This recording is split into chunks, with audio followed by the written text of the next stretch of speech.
Now these are the names of the children of Israel,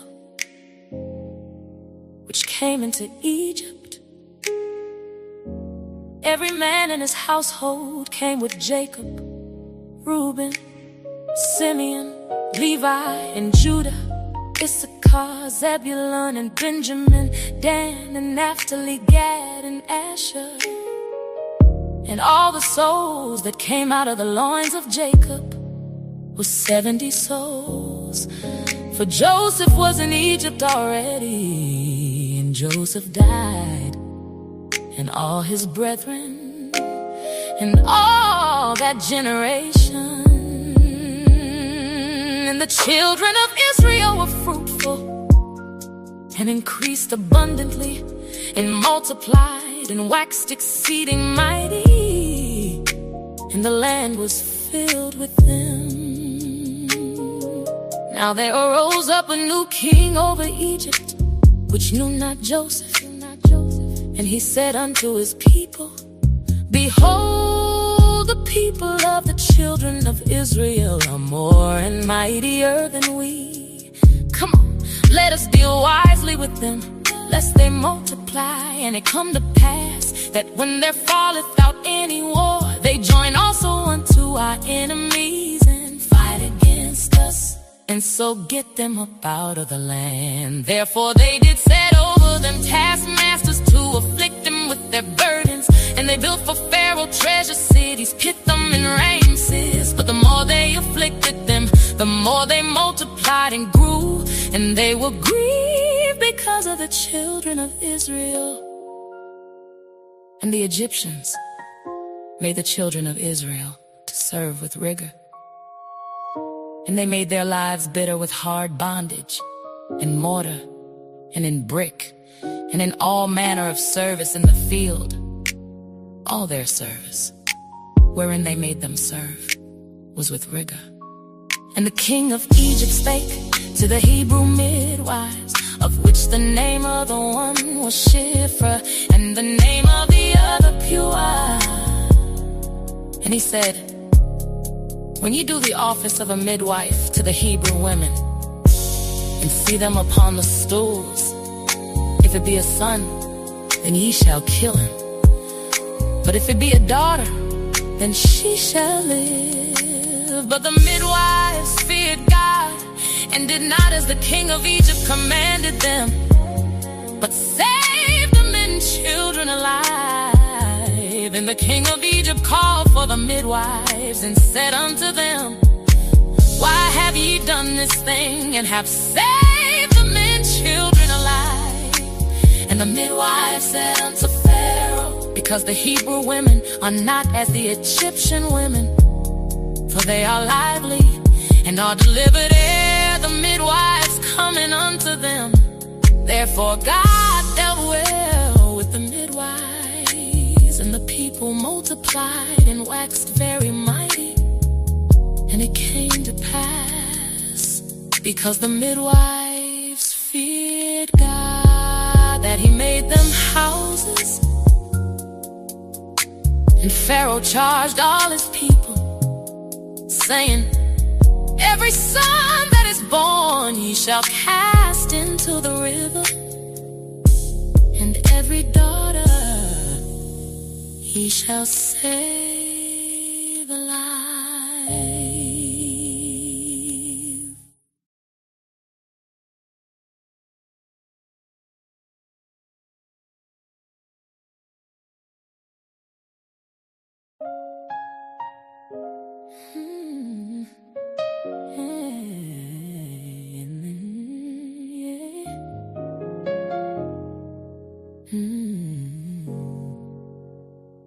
And there went a man of the house of Levi, and took the wife, a daughter of Levi. And the woman conceived and bare a son. And when she saw him, that he was a goodly child, she hid him 3 months. And when she could not longer hide him, she took for him an ark of bulrushes, and daubed it with slime and with pitch, and put the child therein. And she laid it in the flags by the river's brink. And his sister stood afar off to wit what would be done to him. And the daughter of Pharaoh came down to wash herself at the river, and her maidens walked along by the riverside. And when she saw the ark among the flats, she sent her maid to fetch it. And when she had opened it, she saw the child, and behold, the babe wept. And she had compassion on him and said, "This is one of the Hebrews' children." Then said his sister to Pharaoh's daughter, "Shall I go and call to thee a nurse of the Hebrew women, that she may nurse the child for thee?" And Pharaoh's daughter said to her, "Go." And the maid went and called the child's mother. And Pharaoh's daughter said unto her, "Take this child away and nurse it for me, and I will give thee thy wages." And the woman took the child and nursed it, and the child grew. And she brought him unto Pharaoh's daughter, and he became her son. And she called his name Moses. And she said, "Because I drew him out of the water." And it came to pass in those days, when Moses was grown, that he went out unto his brethren and looked on their burdens.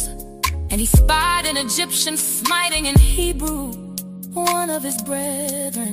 And he looked this way and that way, and when he saw that there was no man, he slew the Egyptian and hid him in the sand. And when he went out the second day, behold, two men of the Hebrews strove together. And he said to him that did the wrong, "Wherefore smitest thou thy fellow?" And he said, "Who made thee a prince and a judge over us? Intendest thou to kill me? Hast thou killedst the Egyptian?" And Moses feared and said, "Surely this thing is known." Now when Pharaoh heard this thing, he sought to slay Moses. But Moses fled from the face of Pharaoh and dwelt in the land of Midian. And he sat down by a well. Now the priest of Midian had 7 daughters, and they came and drew water and filled the troughs to water their father's flock. And the shepherds came and drove them away, but Moses stood up and helped them and watered their flock. And when they came to reveal their father, he said, "How is it that ye are come so soon today?" And they said, "An Egyptian delivered us out of the hand of the shepherds, and also drew water enough for us and watered the flock." And he said unto his daughters, "And where is he? Why is it that ye have left the man? Call him, that he made bread." And Moses was content to dwell with the man. And he gave Moses Zipporah his daughter, and she bare him a son, and he called his name Gershon. For he said, "I have been a stranger in a strange land." And it came to pass in process of time that the king of Egypt died, and the children of Israel sighed by reason of the bondage. And they cried, and their cry came up unto God by reason of the bondage. And God heard their groaning, and God remembered his covenant with Abraham, with Isaac, and with Jacob. And God looked upon the children of Israel, and God had respect unto them.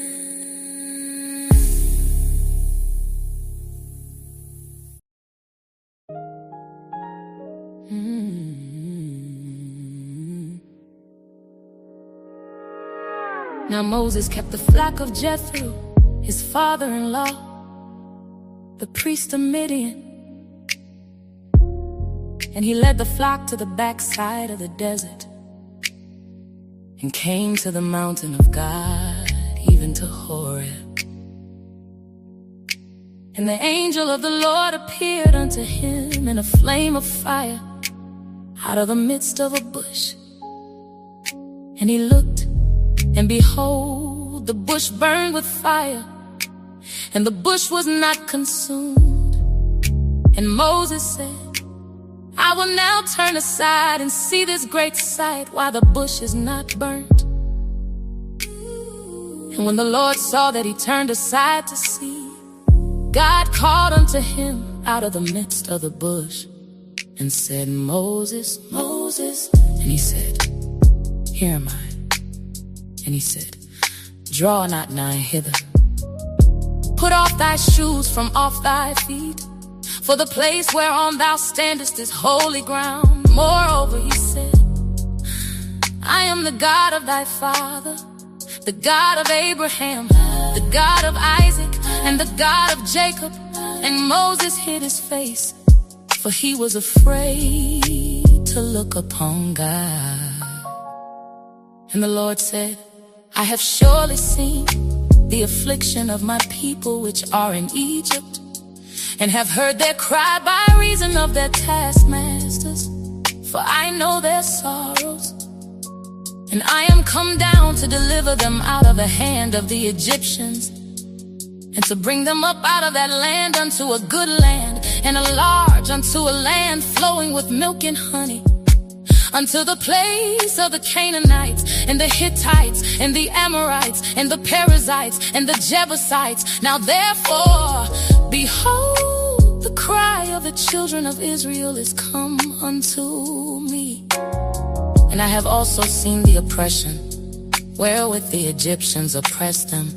Come now therefore, and I will send thee unto Pharaoh, that thou mayest bring forth my people, the children of Israel, out of Egypt. And Moses said unto God, Who am I, that I should go unto Pharaoh, and that I should bring forth the children of Israel out of Egypt? And he said, Certainly I will be with thee, and this shall be a token unto thee, that I have sent thee. When thou hast brought forth the people out of Egypt, ye shall serve God upon this mountain.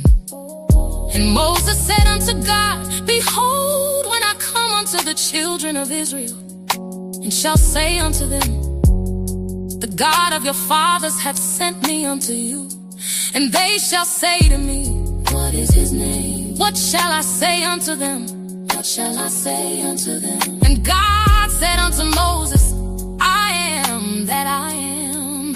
And he said, Thus shalt thou say unto the children of Israel, I am, have sent me unto you. And God said moreover unto Moses, Thus shalt thou say unto the children of Israel, The Lord God of your fathers, the God of Abraham, the God of Isaac, and the God of Jacob, hath sent me unto you. This is my name forever, and this is my memorial unto all generations.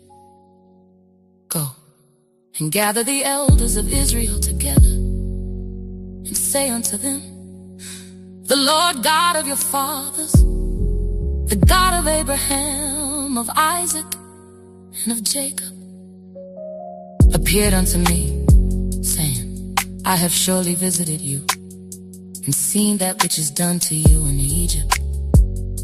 And I have said, I will bring you up out of the affliction of Egypt, unto the land of the Canaanites, and the Hittites, and the Amorites, and the Perizzites, and the Hivites, and the Jebusites, unto a land flowing with milk and honey, and they shall hearken to thy voice.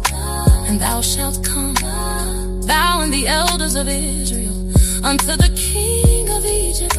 And ye shall say unto him, the Lord God of the Hebrews hath met with us. And now let us go, we beseech thee, 3 days' journey into the wilderness, that we may sacrifice to the Lord our God. And I am sure that the king of Egypt will not let you go, no, not by a mighty hand. And I will stretch out my hand and smite Egypt with all my wonders, which I will do in the midst thereof. And after that, he will let you go. And I will give this people favor in the sight of the Egyptians. And it shall come to pass that when ye go, ye shall not go empty, but every woman shall borrow of her neighbor, and of her that sojourneth in her house, jewels of silver and jewels of gold and raiment. And ye shall put them upon your sons and upon your daughters, and ye shall spoil the Egyptians.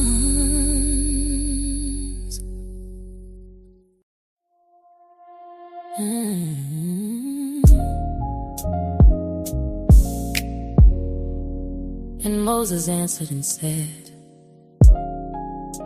but behold, they will not believe me, nor hearken unto my voice. For they will say, the Lord hath not appeared unto thee.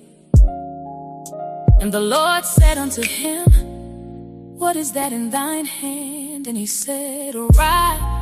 And he said, cast it on the ground. And he cast it on the ground, and it became a serpent. And Moses fled from before it. And the Lord said unto Moses, put forth thine hand, and take it by the tail. And he put forth his hand, and caught it, and it became a rod in his hand, that they may believe that the Lord God of their fathers, the God of Abraham, the God of Isaac, and the God of Jacob hath appeared unto thee. And the Lord said furthermore unto him, put now thine hand into thy bosom. And he put his hand into his bosom. And when he took it out, behold, his hand was leprous as snow. And he said, put thine hand into thy bosom again. And he put his hand into his bosom again, and plucked it out of his bosom. And behold, it was turned again as his other flesh. And it shall come to pass, if they will not believe thee, neither hearken to the voice of the first sign, that they will believe the voice of the latter sign. And it shall come to pass, if they will not believe also these two signs, neither hearken unto thy voice, that thou shalt take of the water of the river, and pour it upon the dry land. And the water which thou takest out of the river shall become blood upon the dry land. And Moses said unto the Lord, O my Lord, I am not eloquent, neither heretofore, nor since thou hast spoken unto thy servant. But I am slow of speech, and of a slow tongue. And the Lord said unto him, who hath made man's mouth? Or who maketh the dumb, or deaf, or the seeing, or the blind? Have not I the Lord? Now therefore go, and I will be with thy mouth, and teach thee what thou shalt say. And he said, O my Lord, send, I pray thee, by the hand of him whom thou wilt send. And the anger of the Lord was kindled against Moses. And he said, it's not Aaron the Levite, thy brother. I know that he can speak well. And also, behold, he cometh forth to meet thee. And when he seeth thee, he will be glad in his heart. And thou shalt speak unto him, and put words in his mouth, and I will be with thy mouth, and with his mouth, and will teach you what he shall do. And he shall be thy spokesman unto the people, and he shall be, even he shall be to thee instead of a mouth, and thou shalt be to him instead of God. And thou shalt take this rod in thine hand, wherewith thou shalt do signs. And Moses went and returned to Jethro, his father-in-law, and said unto him, Let me go, I pray thee, and return unto my brethren which are in Egypt, and see whether they be yet alive. And Jethro said to Moses, Go in peace. And the Lord said unto Moses in Midian, Go, return into Egypt, for all the men are dead which sought thy life. And Moses took his wife and his sons, and set them upon an ass, and he returned to the land of Egypt. And Moses took the rod of God in his hand. And the Lord said unto Moses, When thou goest to return into Egypt, see that thou do all those wonders before Pharaoh, which I have put in thine hand. But I will harden his heart, that he shall not let the people go. And thou shalt say unto Pharaoh, Thus saith the Lord, Israel is my son, even my firstborn. And I say unto thee, Let my son go, that he may serve me. And if thou refuse to let him go, behold, I will slay thy son, even thy firstborn. And it came to pass by the way in the inn, that the Lord met him, and sought to kill him. Then Zipporah took the sharp stone, and cut off the foreskin of her son, and cast it at his feet, and said, Surely a bloody husband art thou to me. So he let him go. And she said, A bloody husband thou art, because of the circumcision. And the Lord said to Aaron, Go into the wilderness to meet Moses. And he went and met him in the mount of God, and kissed him. And Moses told Aaron all the words of the Lord who had sent him, and all the signs which he had commanded him. And Moses and Aaron went and gathered together all the elders of the children of Israel. And Aaron spake all the words which the Lord had spoken unto Moses, and did the signs in the sight of the people, and the people believed. And when they heard that the Lord had visited the children of Israel, and that he had looked upon their affliction, then they bowed their heads and worshiped.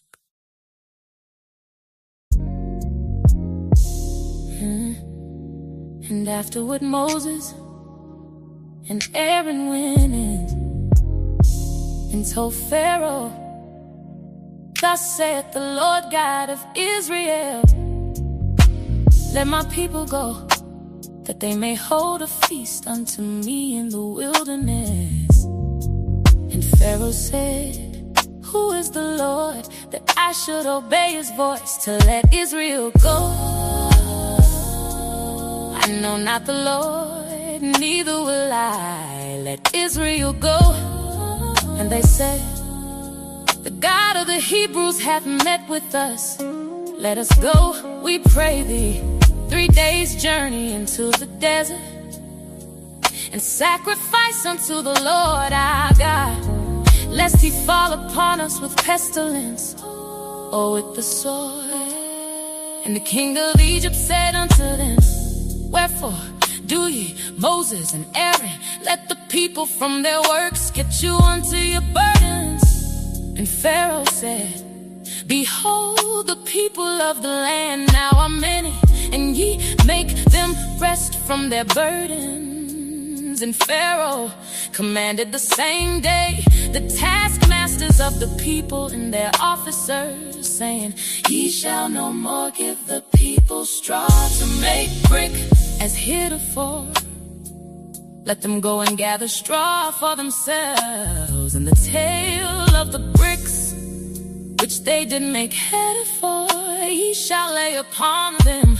Ye shall not diminish aught thereof, for they be idle. Therefore they cry, saying, Let us go and sacrifice to our God. Let them more work be laid upon the men, that they may labor therein, and let them not regard vain words. And the taskmasters of the people went out, and their officers, and they spake to the people, saying, Thus saith Pharaoh, I will not give you straw. Go ye get your straw where ye can find it, yet not aught of your work shall be diminished. So the people were scattered abroad throughout all the land of Egypt, to gather stubble instead of straw. And the taskmasters hasted them, saying, Fulfill your works, your daily task is when there was straw.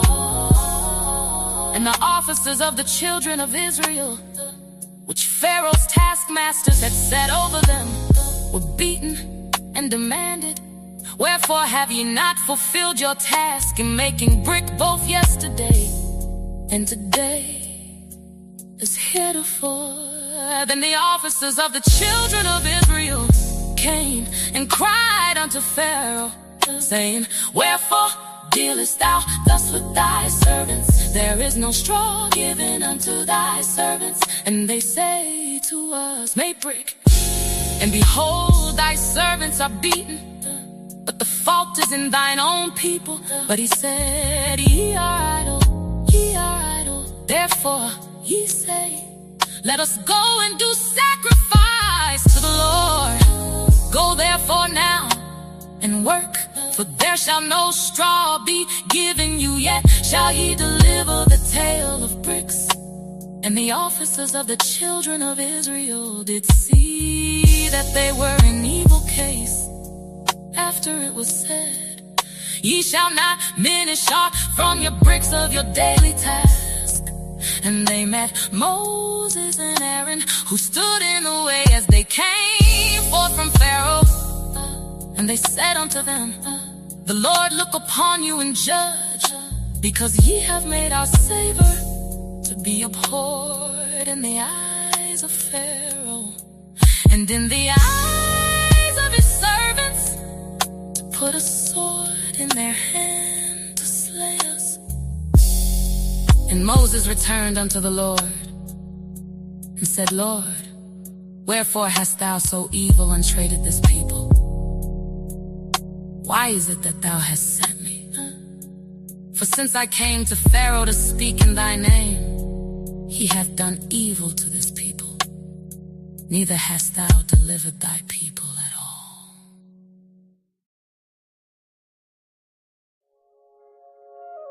Then the Lord said unto Moses,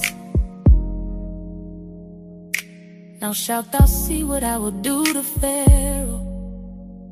For with a strong hand shall he let them go, and with a strong hand shall he drive them out of his land. And God spake unto Moses, and said unto him, I am the Lord. And I appeared unto Abraham, unto Isaac, and unto Jacob, by the name of God Almighty, but by my name Jehovah was I not known to them. And I have also established my covenant with them, to give them the land of Canaan, the land of their pilgrimage, wherein they were strangers.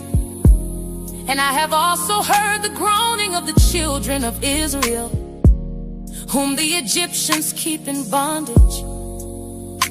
And I have remembered my covenant. Wherefore, say unto the children of Israel, I am the Lord, and I will bring you out from under the burdens of the Egyptians. And I will rid you out of their bondage, and I will redeem you with a stretched out arm and with great judgments. And I will take you to me for a people, and I will be to you a God. And ye shall know that I am the Lord your God, which bringeth you out from under the burdens of the Egyptians. And I will bring you in unto the land, concerning the which I did swear, to give it to Abraham, to Isaac, and to Jacob, and I will give it to you for an heritage. And Moses spake so unto the children of Israel, but they hearkened not unto Moses, for anguish of spirit and for cruel bondage.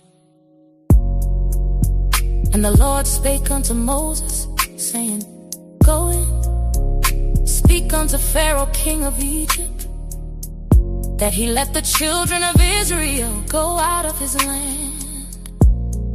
And Moses spake before the Lord, saying, Behold, the children of Israel have not hearkened unto me. How then shall Pharaoh hear me, who am of uncircumcised lips? And the Lord spake unto Moses and unto Aaron, and gave them a charge unto the children of Israel, and unto Pharaoh king of Egypt, to bring the children of Israel out of the land of Egypt. These be the heads of their fathers' houses, the sons of Reuben, the firstborn of Israel, Hanok and Palu, Hezron and Carmi. These be the families of Reuben, and the sons of Simeon, Jemuel and Jamin and Ohad and Jachin and Zohar, and Shaul the son of a Canaanitish woman.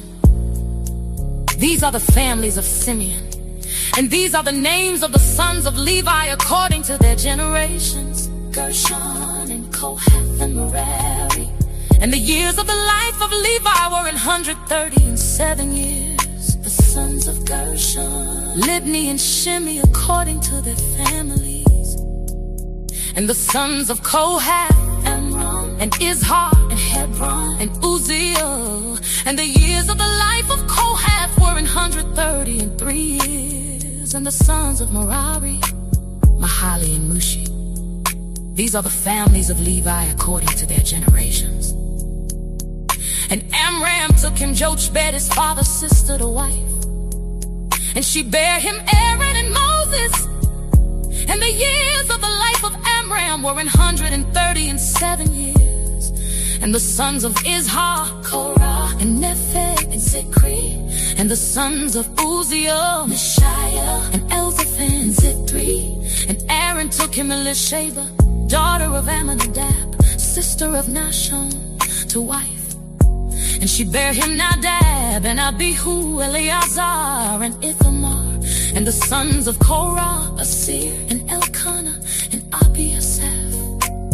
These are the families of the Korhites. And Eleazar, Aaron's son, took him one of the daughters of Puchiel to wife, and she bare him Phinehas. These are the heads of the fathers of the Levites according to their families. These are that Aaron and Moses, to whom the Lord said, Bring out the children of Israel from the land of Egypt according to their armies. These are they which spake to Pharaoh king of Egypt, to bring out the children of Israel from Egypt. These are that Moses and Aaron. And it came to pass on the day when the Lord spake unto Moses in the land of Egypt, that the Lord spake unto Moses, saying, I am the Lord. Speak thou unto Pharaoh king of Egypt all that I say unto thee. And Moses said before the Lord, Behold, I am of uncircumcised lips, and how shall Pharaoh hearken unto me?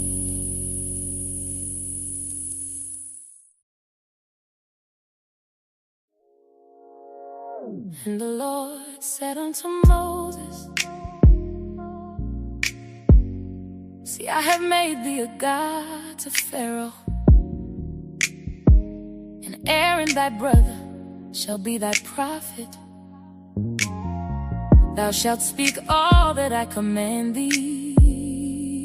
And Aaron thy brother shall speak unto Pharaoh, that he send the children of Israel out of his land. And I will harden Pharaoh's heart, and multiply my signs and my wonders in the land of Egypt. But Pharaoh shall not hearken unto you, that I may lay my hand upon Egypt, and bring forth mine armies and my people, the children of Israel, out of the land of Egypt by great judgments. And the Egyptians shall know that I am the Lord, when I stretch forth mine hand upon Egypt, and bring out the children of Israel from among them. And Moses and Aaron did as the Lord commanded them, so did they. And Moses was 80 years old, and Aaron 83 years old, when they spake unto Pharaoh. And the Lord spake unto Moses and unto Aaron, saying, when Pharaoh shall speak unto you, saying, shew a miracle for you, then thou shalt say unto Aaron, take thy rod and cast it before Pharaoh, and it shall become a serpent. And Moses and Aaron went in unto Pharaoh, and they did so as the Lord had commanded. And Aaron cast down his rod before Pharaoh and before his servants, and it became a serpent. Then Pharaoh also called the wise men and the sorcerers. Now the magicians of Egypt, they also did in like manner with their enchantments, for they cast down every man his rod, and they became serpents. But Aaron's rod swallowed up their rods, and he hardened Pharaoh's heart, that he hearkened not unto them as the Lord had said. And the Lord said unto Moses, Pharaoh's heart is hard, and he refuseth to let the people go. Get thee unto Pharaoh in the morning, lo, he goeth out unto the water, and thou shalt stand by the river's brink against thee come. And the rod which was turned to a serpent shalt thou take in thine hand, and thou shalt say unto him, the Lord God of the Hebrews hath sent me unto thee, saying, let my people go, that they may serve me in the wilderness. And behold, hitherto thou wouldest not hear, thus saith the Lord, in this thou shalt know that I am the Lord. Behold, I will smite with the rod that is in mine hand upon the waters which are in the river, and they shall be turned to blood. And the fish that is in the river shall die, and the river shall stink, and the Egyptians shall loathe to drink of the water of the river. And the Lord spake unto Moses, say unto Aaron, take thy rod and stretch out thine hand upon the waters of Egypt, upon their streams, upon their rivers, and upon their ponds, and upon all their pools of water, that they may become blood, and that there may be blood throughout all the land of Egypt, both in vessels of wood and in vessels of stone. And Moses and Aaron did so as the Lord commanded. And he lifted up the rod and smote the waters that were in the river in the sight of Pharaoh and in the sight of his servants. And all the waters that were in the river were turned to blood, and the fish that was in the river died, and the river stank, and the Egyptians could not drink of the water of the river. And there was blood throughout all the land of Egypt. And the magicians of Egypt did so with their enchantments. And Pharaoh's heart was hardened, neither did he hearken unto them, as the Lord had said. And Pharaoh turned and went into his house. Neither did he set his heart to this also. And all the Egyptians dig around about the river for water to drink, for they could not drink of the water of the river. And 7 days were fulfilled. After that the Lord had smitten the river.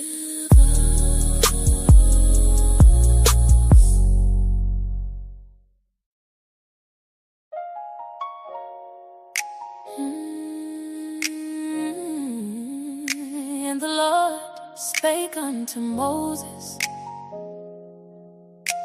go unto Pharaoh and say unto him, thus saith the Lord, let my people go, that they may serve me.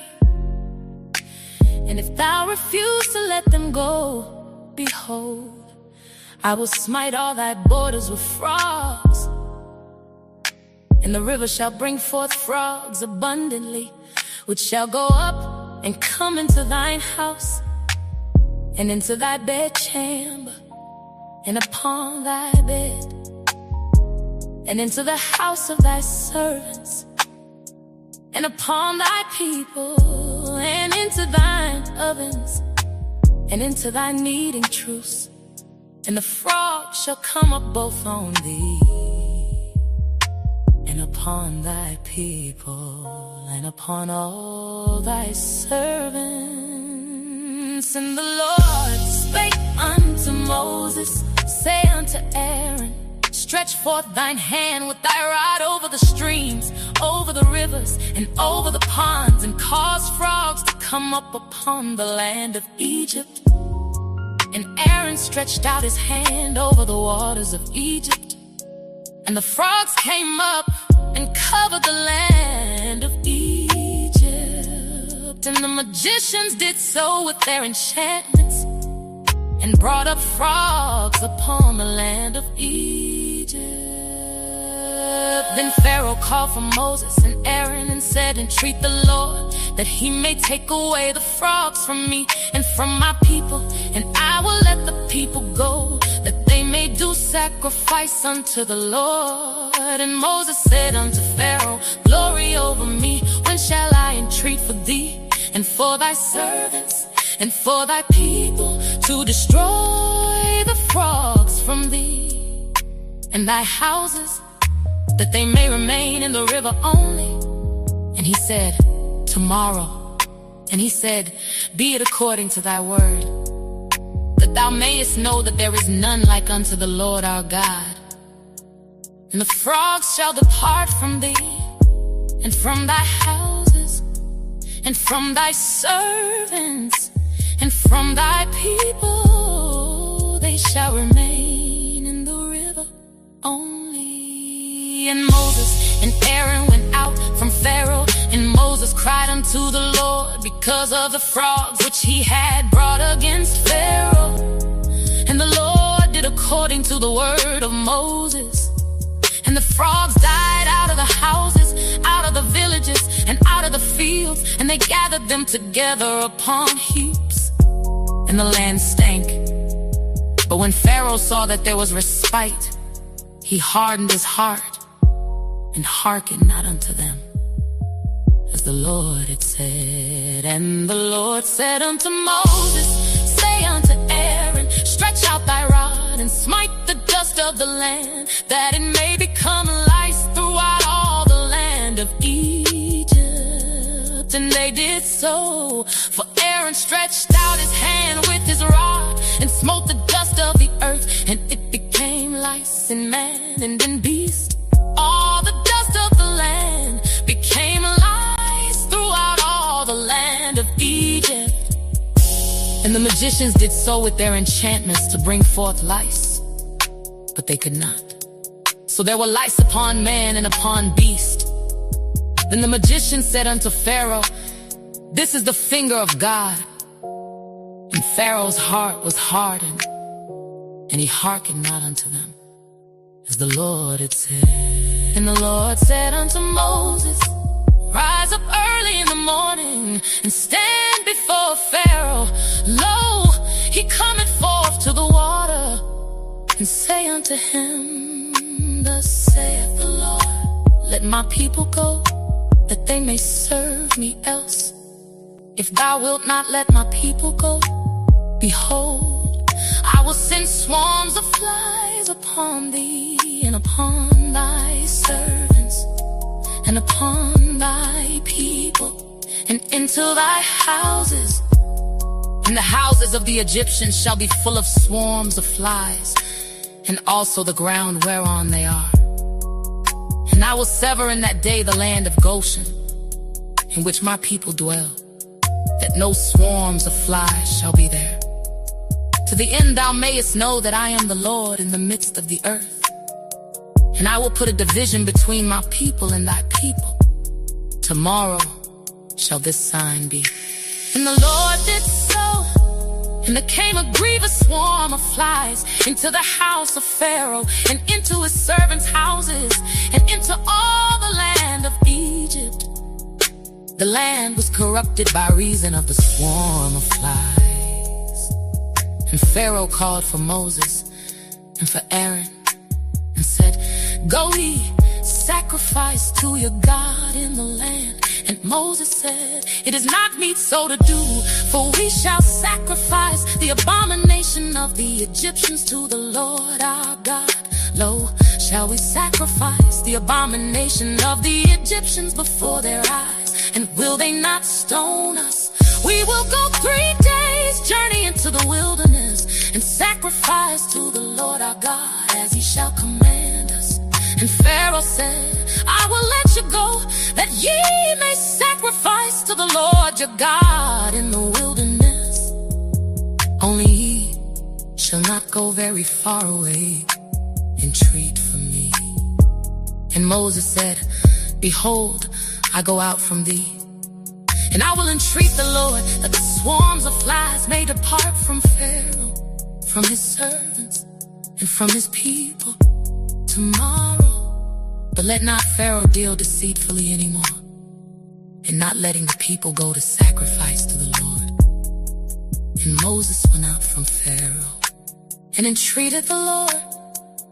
And the Lord did according to the word of Moses, and he removed the swarms of flies from Pharaoh, from his servants, and from his people. There remained not one. And Pharaoh hardened his heart at this time also, neither would he let the people go.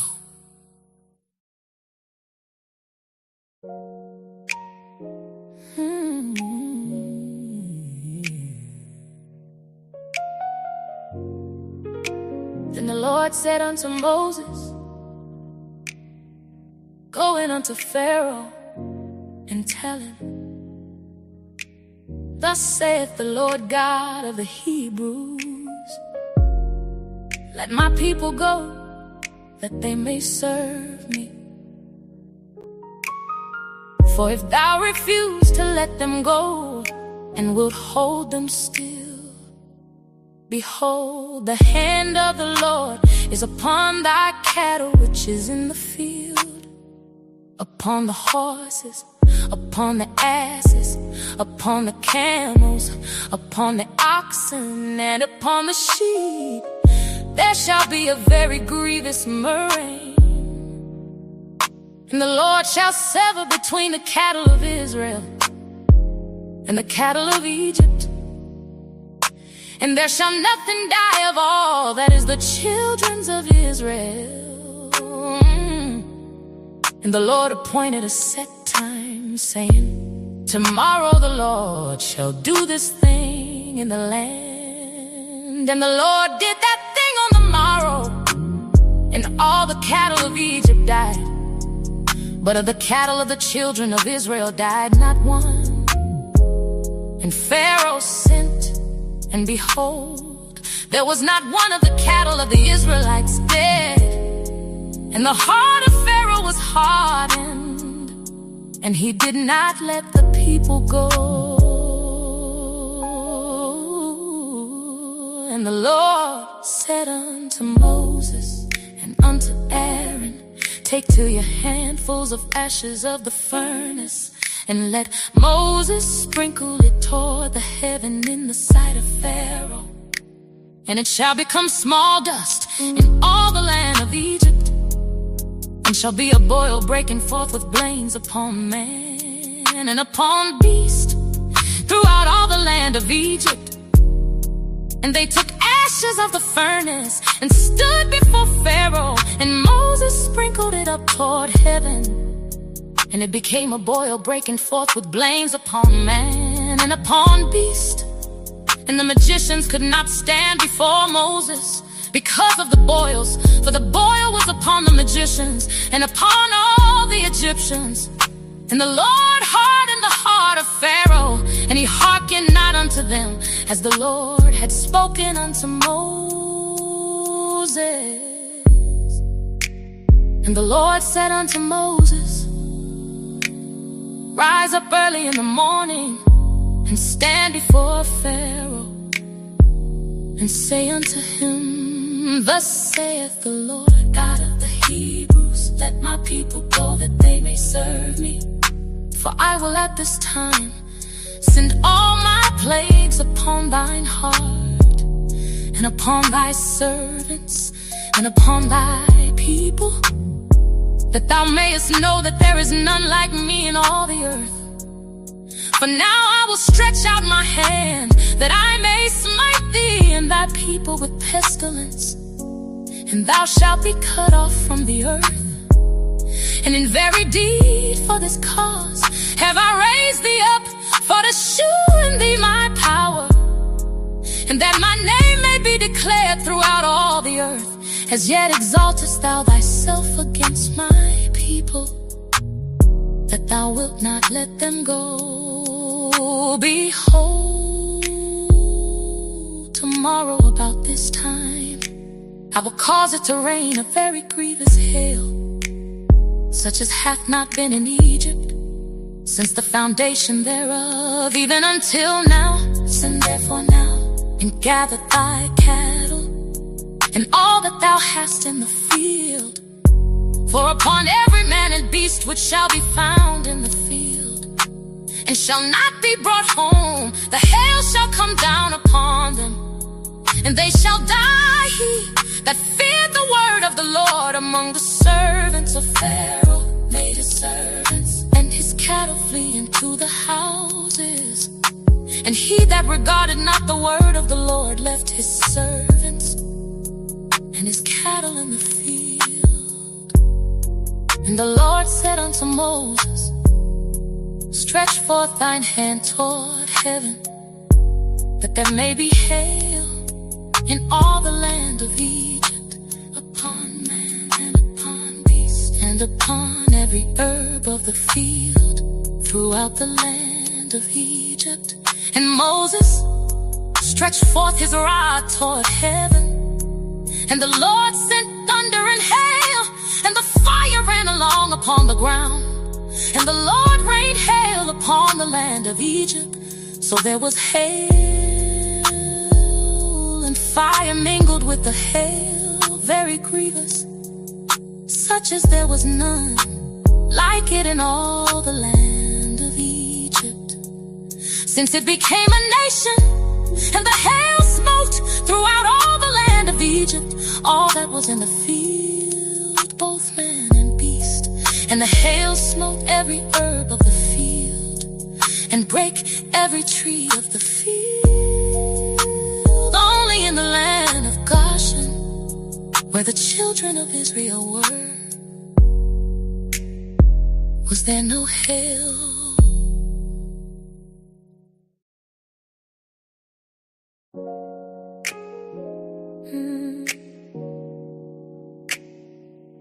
And Pharaoh sent and called for Moses and Aaron, and said unto them, I have sinned this time.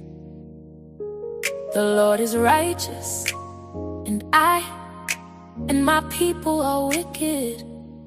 Entreat the Lord, for it is enough that there be no more mighty thunderings in hell, and I will let you go, and ye shall stay no longer.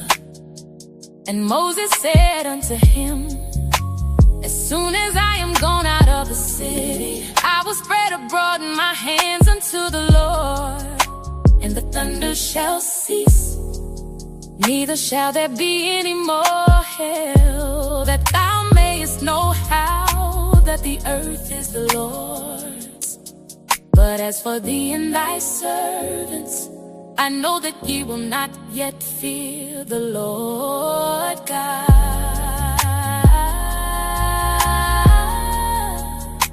And the flax and the barley was smitten, for the barley was in the ear, and the flax was bold, but the wheat and the rye were not smitten, for they were not grown up. And Moses went out of the city from Pharaoh, and spread abroad his hands unto the Lord, and the thunders and hail ceased, and the rain was not poured upon the earth. And when Pharaoh saw that the rain and the hail and the thunders were ceased, he sinned yet more, and hardened his heart, he and his servants. And the heart of Pharaoh was hardened, neither would he let the children of Israel go, as the Lord had spoken by Moses.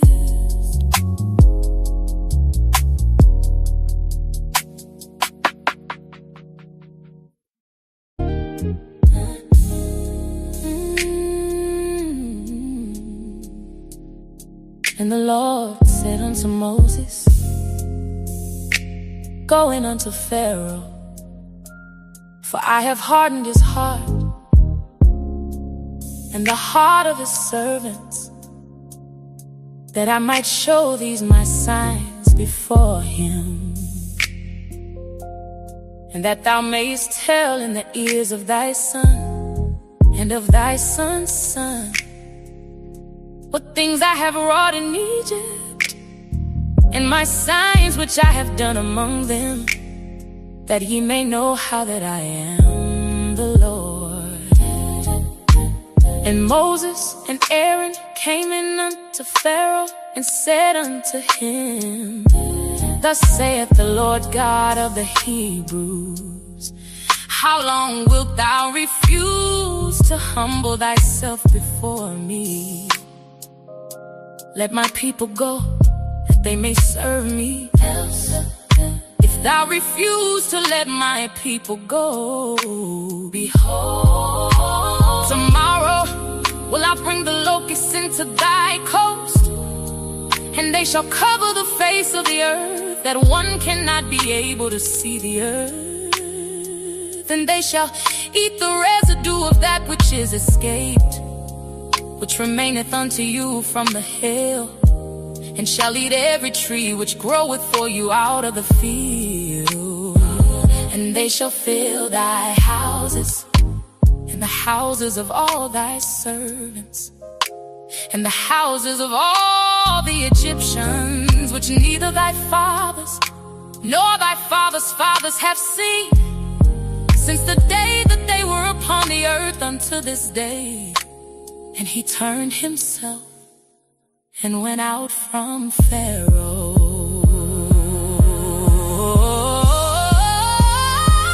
And Pharaoh's servant said unto him, how long shall this man be a snare unto us? Let the men go, that they may serve the Lord their God. Knowest thou not yet that Egypt is destroyed? And Moses and Aaron were brought again unto Pharaoh, and he said unto them, go serve the Lord your God. But who are they that shall go?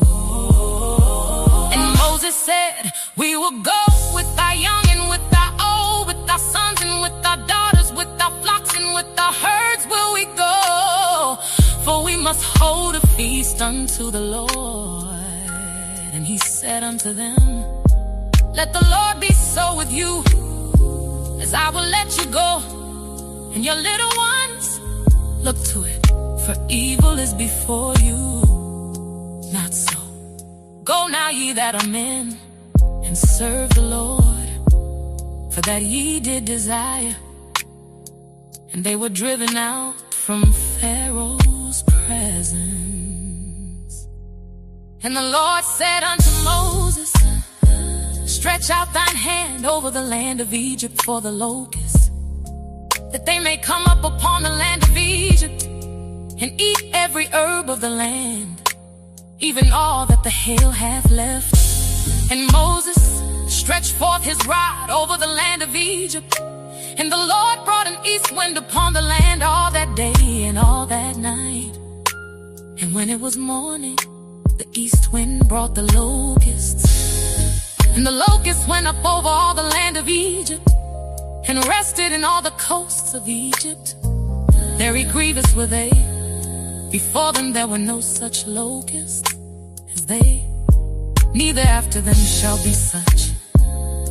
For they covered the face of the whole earth, so that the land was darkened, and they did eat every herb of the land, and all the fruit of the trees which the hail had left. And there remained not any green thing in the trees, or in the herbs of the field, through all the land of Egypt. Then Pharaoh called for Moses and Aaron in haste, and he said, I have sinned against the Lord your God, and against you. Now therefore forgive, I pray thee, my sin only this once, and entreat the Lord your God, that he may take away from me this death only. And he went out from Pharaoh and entreated the Lord. And the Lord turned a mighty strong west wind, which took away the locusts, and cast them into the Red Sea. There remained not one locust in all the coasts of Egypt. But the Lord hardened Pharaoh's heart, so that he would not let the children of Israel go.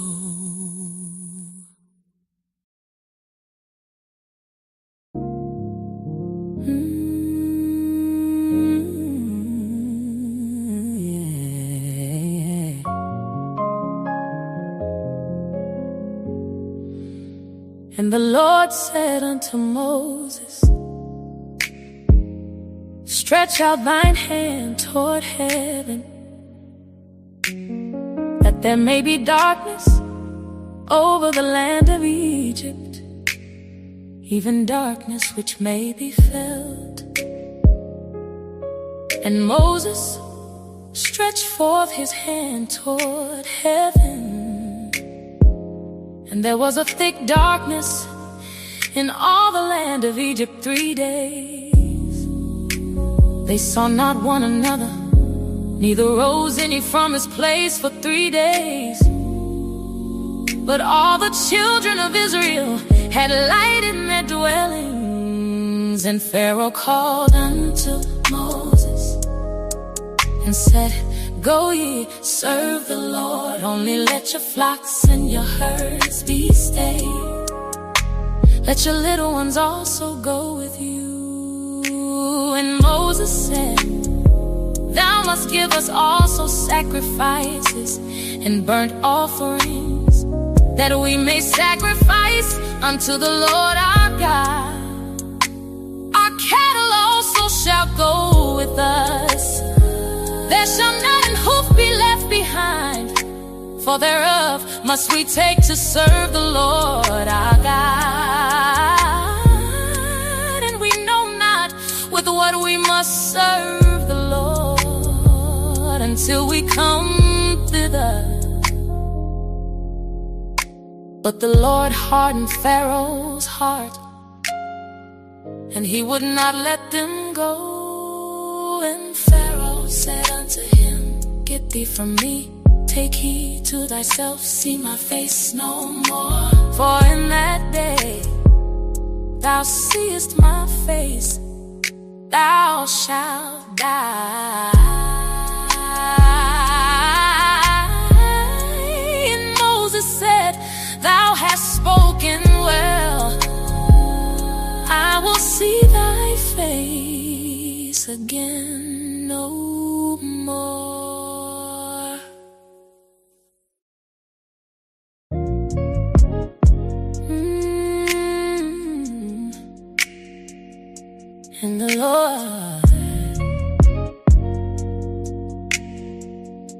And the Lord said unto Moses,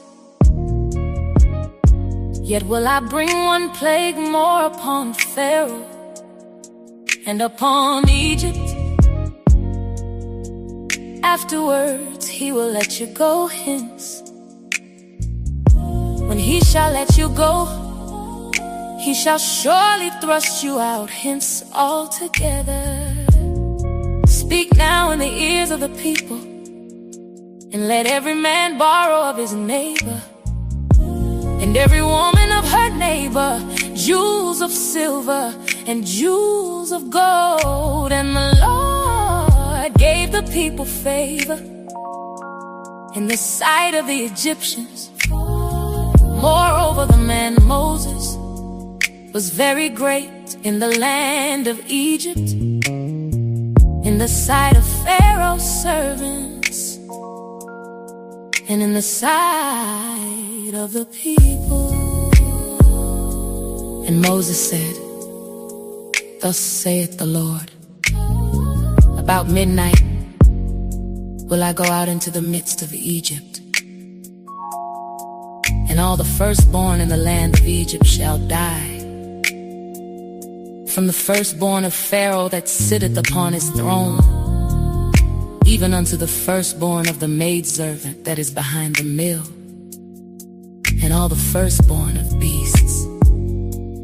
And there shall be a great cry throughout all the land of Egypt, such as there was none like it, nor shall be like it anymore. But against any of the children of Israel shall not a dog move his tongue, against man or beast, that ye may know how that the Lord doth put a difference between the Egyptians and Israel. And all these thy servants shall come down unto me, and bow down themselves unto me, saying, get thee out, and all the people that follow thee. And after that I will go out. And he went out from Pharaoh in a great anger. And the Lord said unto Moses, Pharaoh shall not hearken unto you, that my wonders may be multiplied in the land of Egypt. And Moses and Aaron did all these wonders before Pharaoh. And the Lord hardened Pharaoh's heart, so that he would not let the children of Israel go out of his land.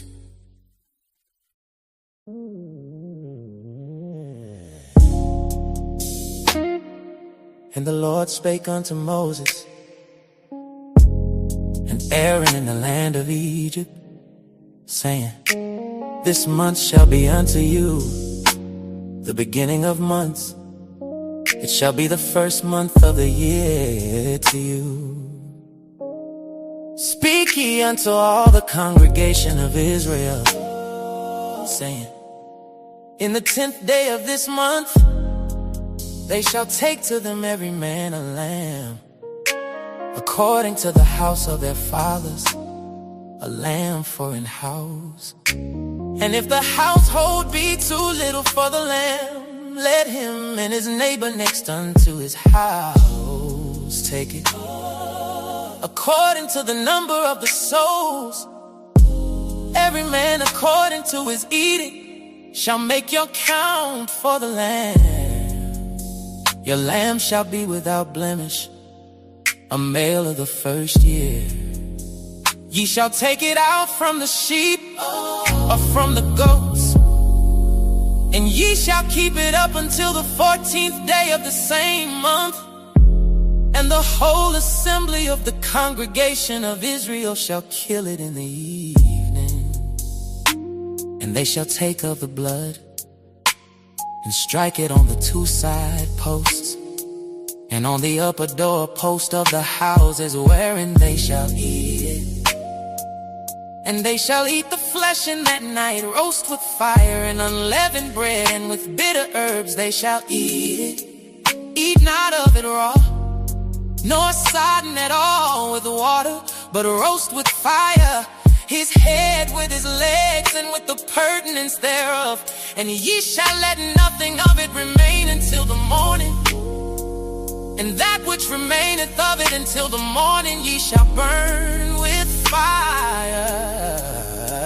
And thus shall ye eat it, with your loins girded, your shoes on your feet, and your staff in your hand. And ye shall eat it in haste. It is the Lord's Passover. For I will pass through the land of Egypt this night, and will smite all the firstborn in the land of Egypt, both man and beast.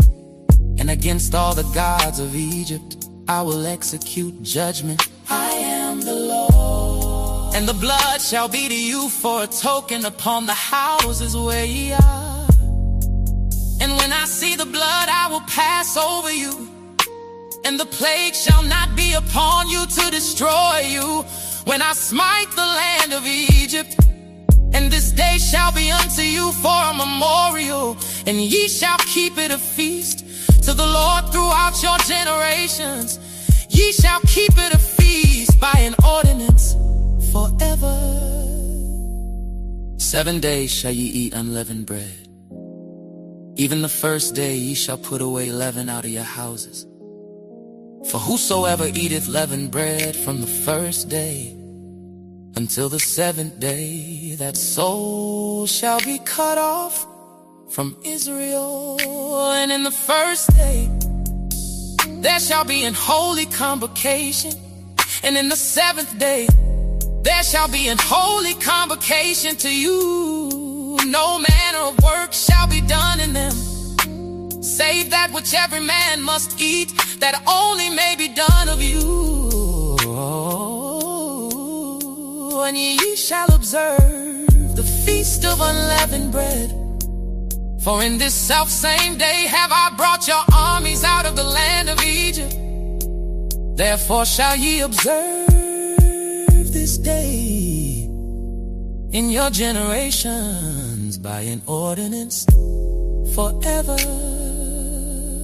In the first month, on the 14th day of the month at even, ye shall eat unleavened bread until the 21st day of the month at even. 7 days shall there be no leaven found in your houses. For whosoever eateth that which is leavened, even that soul shall be cut off from the congregation of Israel, whether he be a stranger or born in the land. Ye shall eat nothing leavened. In all your habitations shall ye eat unleavened bread. Then Moses called for all the elders of Israel and said unto them, draw out and take you a lamb according to your families, and kill the Passover. And ye shall take a bunch of hyssop and dip it in the blood that is in the basin, and strike the lintel and the two side posts with the blood that is in the basin. And none of you shall go out at the door of his house until the morning, for the Lord will pass through to smite the Egyptians. And when he seeth the blood upon the lintel and on the two side posts, the Lord will pass over the door, and will not suffer the destroyer to come in unto your houses to smite you.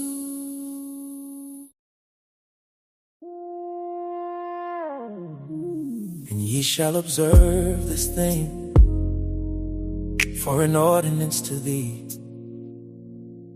and to thy sons forever.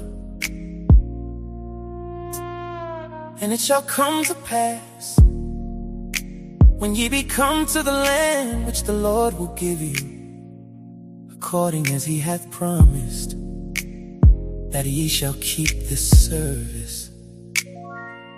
And it shall come to pass, when your children shall say unto you, what mean ye by this service? That ye shall say, it is the sacrifice of the Lord's Passover, who passed over the houses of the children of Israel in Egypt, when he smote the Egyptians and delivered our houses. And the people bowed the head and worshipped. And the children of Israel went away and did as the Lord had commanded Moses and Aaron. So did they. And it came to pass that at midnight the Lord smote all the firstborn in the land of Egypt, from the firstborn of Pharaoh that sat on his throne, unto the firstborn of the captives that was in the dungeon, and all the firstborn of cattle. And Pharaoh rose up in the night, he and all his servants, and all the Egyptians. And there was a great cry in Egypt, for there was not a house where there was not one dead. And he called for Moses and Aaron by night, and said, rise up and get you forth from among my people, both ye and the children of Israel, and go serve the Lord as ye have said.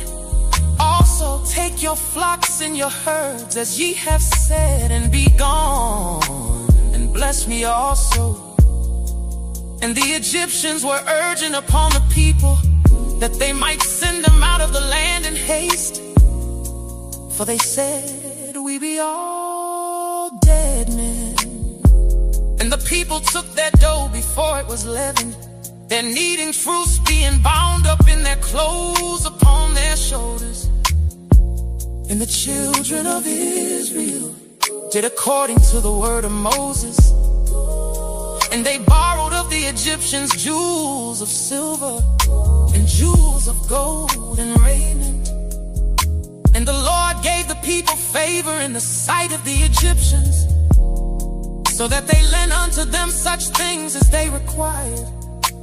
And they spoiled the Egyptians. And the children of Israel journeyed from Ramesses to Succoth, about 600,000 on foot that were men, besides children.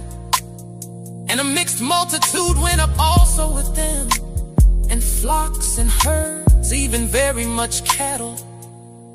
And they baked unleavened cakes of the dough which they brought forth out of Egypt, for it was not leavened, because they were thrust out of Egypt, and could not tarry, neither had they prepared for themselves any victual. Now the sojourning of the children of Israel, who dwelt in Egypt, was 430 years. And it came to pass at the end of the 430 years, even the selfsame day it came to pass, that all the hosts of the Lord went out from the land of Egypt. It is a night to be much observed unto the Lord, for bringing them out from the land of Egypt. This is that night of the Lord, to be observed of all the children of Israel in their generations. And the Lord said unto Moses and Aaron, this is the ordinance of the Passover. There shall no stranger eat thereof, but every man's servant that is bought for money. When thou hast circumcised him, then shall he eat thereof. A foreigner and hired servant shall not eat thereof. in one house shall it be eaten. Thou shalt not carry forth aught of the flesh abroad out of the house, neither shall ye break a bone thereof.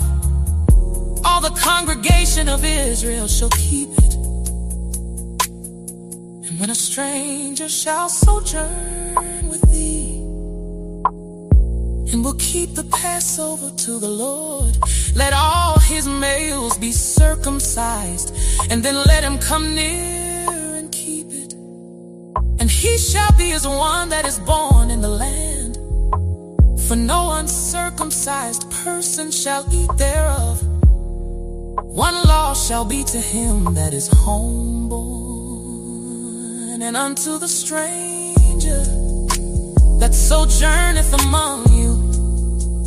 Thus did all the children of Israel, as the Lord commanded Moses and Aaron, so did they. And it came to pass the selfsame day that the Lord did bring the children of Israel out of the land of Egypt by their armies.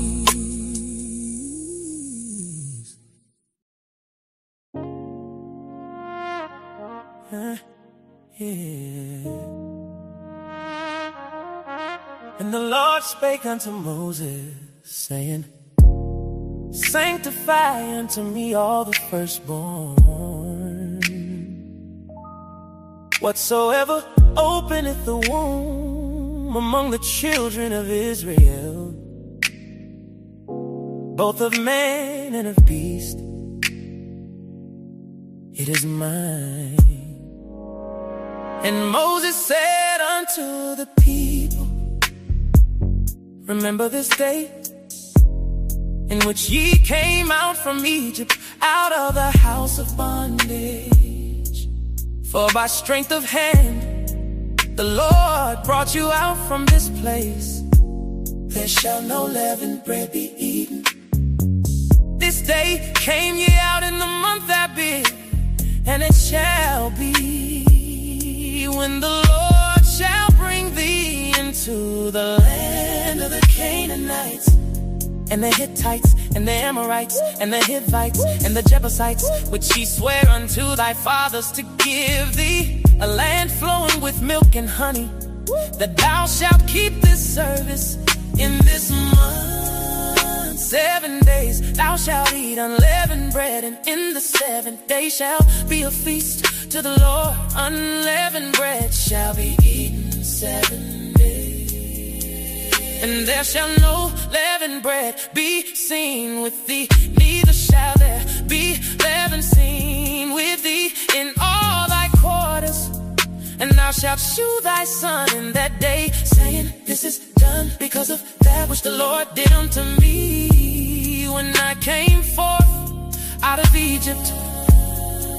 And it shall be for a sign unto thee upon thine hand, and for a memorial between thine eyes, that the Lord's law may be in thy mouth. For with a strong hand hath the Lord brought thee out of Egypt.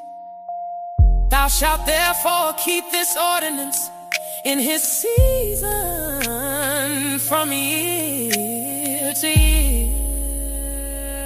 And it shall be, when the Lord shall bring thee into the land of the Canaanites, as he sware unto thee and to thy fathers, and shall give it thee, that thou shalt set apart unto the Lord all that openeth the matrix, and every firstling that cometh of a beast which thou hast, the male shall be the Lord's.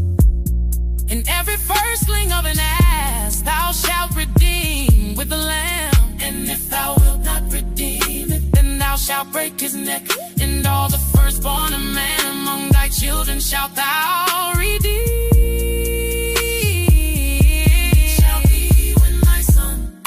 Thee in time to come, saying, What is this that thou shalt say unto him? By strength of hand the Lord brought us out from Egypt, from the house of bondage.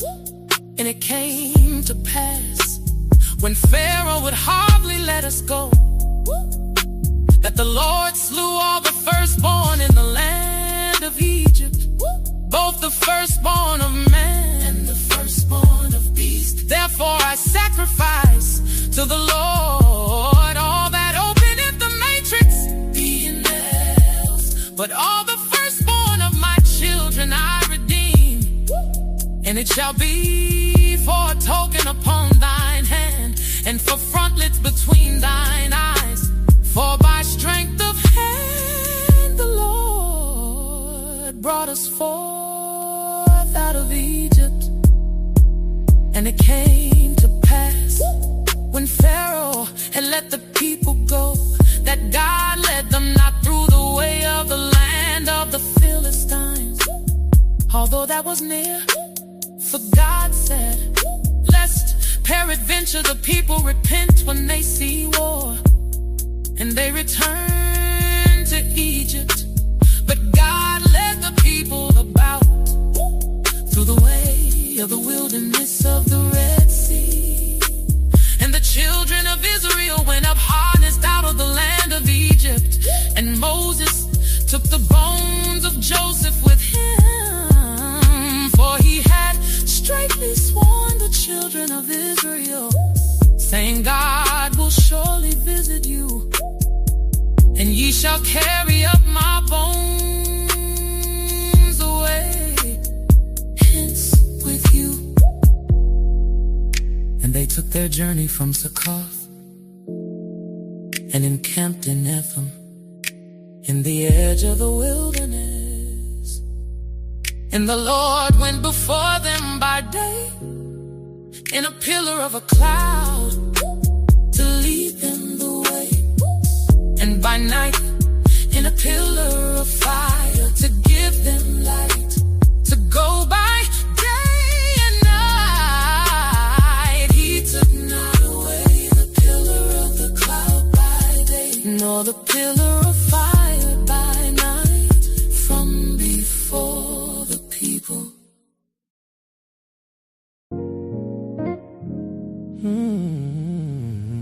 And the Lord spake unto Moses,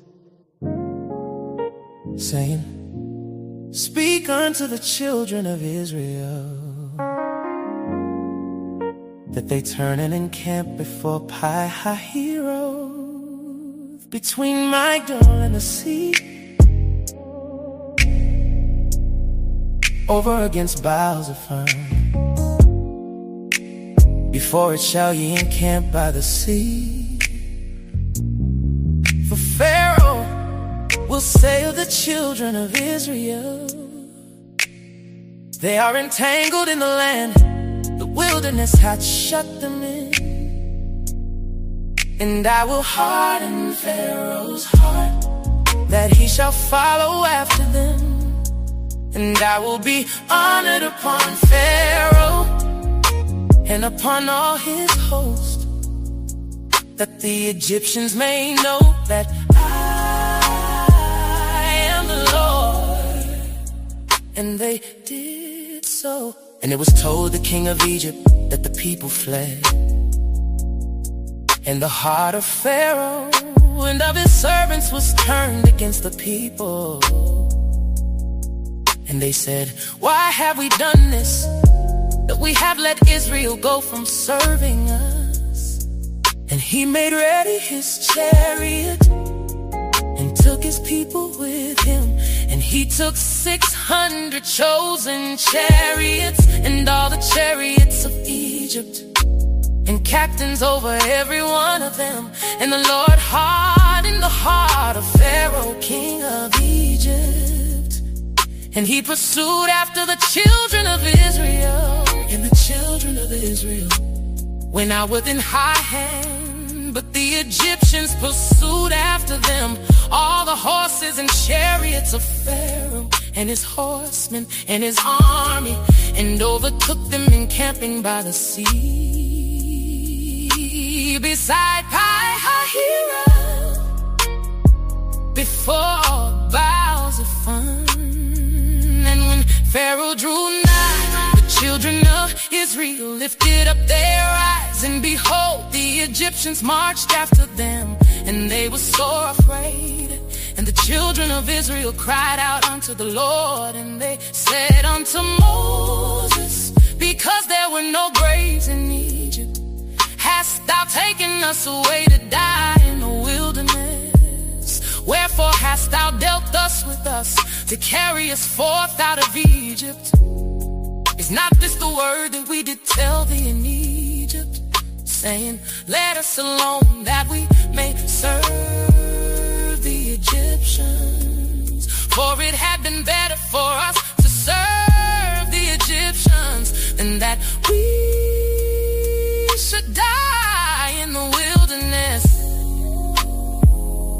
And Moses said unto the people, fear ye not, stand still, and see the salvation of the Lord, which he will shew to you today. For the Egyptians whom ye have seen today, ye shall see them again no more forever. The Lord shall fight for you, and ye shall hold your peace. And the Lord said unto Moses, wherefore criest thou unto me? Speak unto the children of Israel, that they go forward. But lift thou up thy rod, and stretch out thine hand over the sea, and divide it. And the children of Israel shall go on dry ground through the midst of the sea. And behold, I will harden the hearts of the Egyptians, and they shall follow them.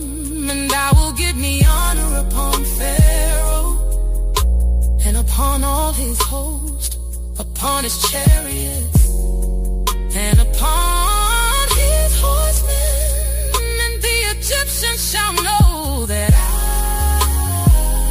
am the Lord, when I have gotten me honor upon Pharaoh, upon his chariots, and upon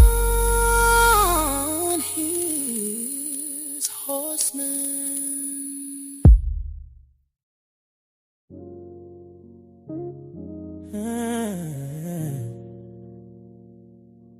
And the angel of God, which went before the camp of Israel, removed and went behind them. And the pillar of the cloud went from before their face, and stood behind them.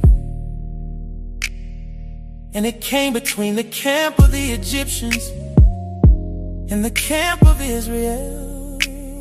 And it was a cloud and darkness to them, but it gave light by night to these, so that the one came not near the other all the night. And Moses stretched out his hand over the sea, and the Lord caused the sea to go back by a strong east wind all that night, and made the sea dry land, and the waters were divided.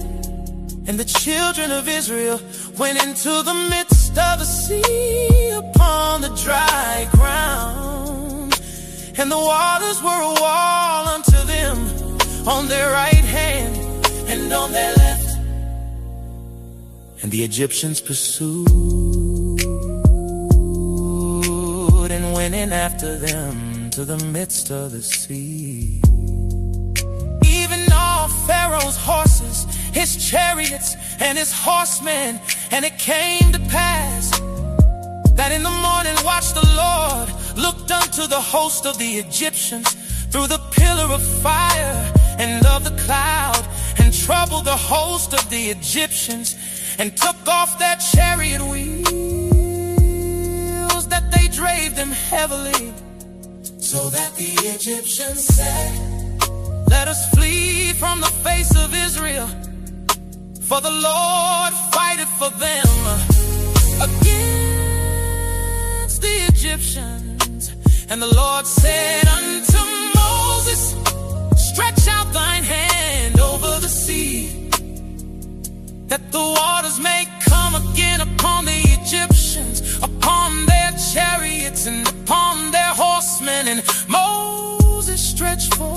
his hand over the sea,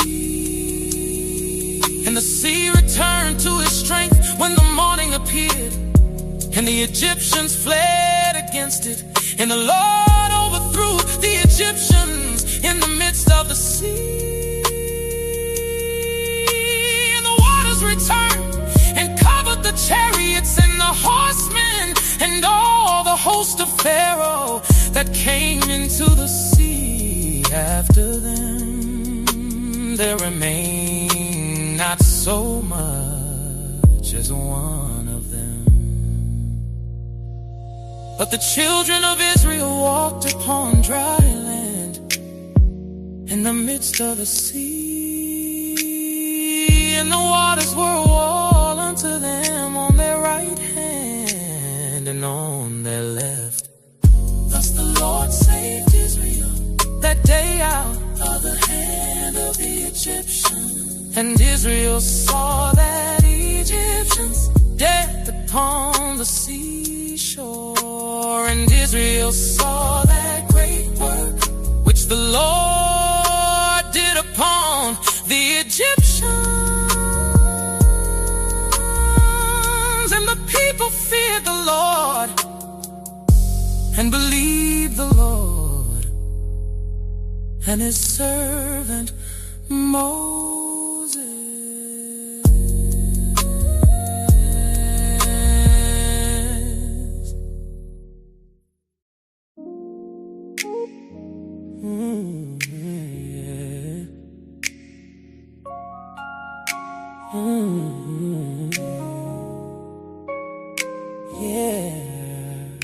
Then sang Moses and the children of Israel this song unto the Lord, and spake, saying, I will sing unto the Lord, for he hath triumphed gloriously. The horse and his rider hath he thrown into the sea. The Lord is my strength and song, and he is become my salvation. He is my God, and I will prepare him an habitation. My father's God, and I will exalt him. The Lord is a man of war, the Lord is his name. Pharaoh's chariots and his host hath he cast into the sea. His chosen captains also are drowned in the Red Sea. The depths have covered them, they sank into the bottom as a stone. Thy right hand, O Lord, is become glorious in power. Thy right hand, O Lord, hath dashed in pieces the enemy. And in the greatness of thine excellency, thou hast overthrown them that rose up against thee. Thou sentest forth thy wrath, which consumed them as stubble.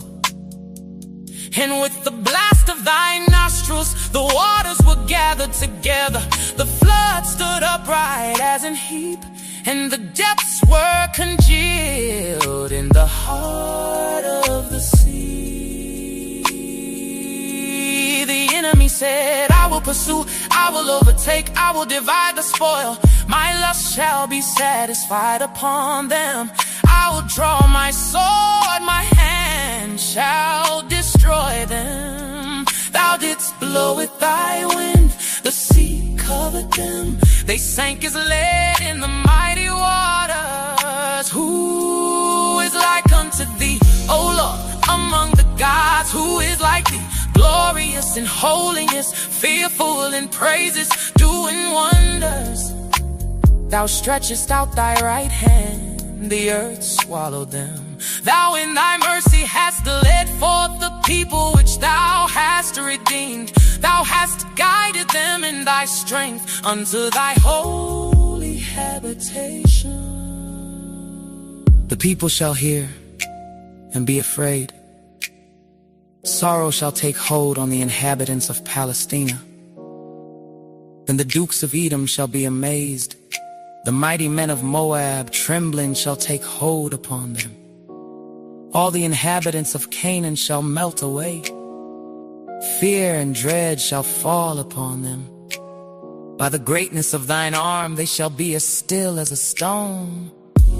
Till thy people pass over, O Lord. Till the people pass over, which thou hast purchased, thou shalt bring them in and plant them in the mountain of thine inheritance, in the place, O Lord, which thou hast made for thee to dwell in the sanctuary, O Lord, which thy hands have established.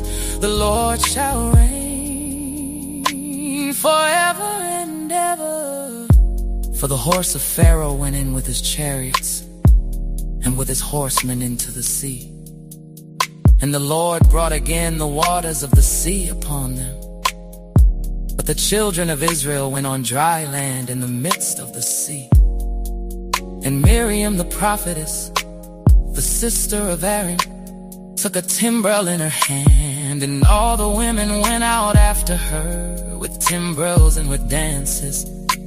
And Miriam answered them, Sing ye to the Lord, for he hath triumphed gloriously. The horse and his rider hath he thrown into the sea. So Moses brought Israel from the Red Sea, and they went out into the wilderness of Shur. And they went 3 days in the wilderness and found no water. And when they came to Marah, they could not drink of the waters of Marah, for they were bitter. Therefore the name of it was called Marah. And the people murmured against Moses, saying, What shall we drink? And he cried unto the Lord, and the Lord shewed him a tree, which when he had cast into the waters were made sweet. There he made for them a statute and an ordinance, and there he proved them, and said, If thou wilt diligently hearken to the voice of the Lord thy God, and wilt do that which is right in his sight, and wilt give ear to his commandments, and keep all his statutes, I will put none of these diseases upon thee, which I have brought upon the Egyptians, for I am the Lord that healeth thee. And they came to Elim, where were 12 wells of water, and 70 palm trees, and they encamped there by the waters.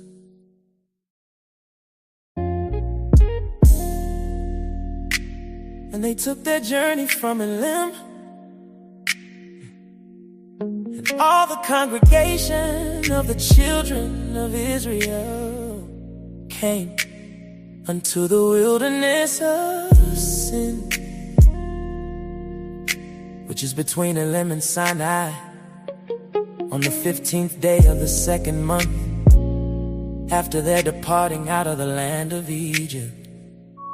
And the whole congregation of the children of Israel murmured against Moses and Aaron in the wilderness. And the children of Israel said unto them, Would to God we had died by the hand of the Lord in the land of Egypt, when we sat by the flesh pots, and when we did eat bread to the full. For ye have brought us forth into this wilderness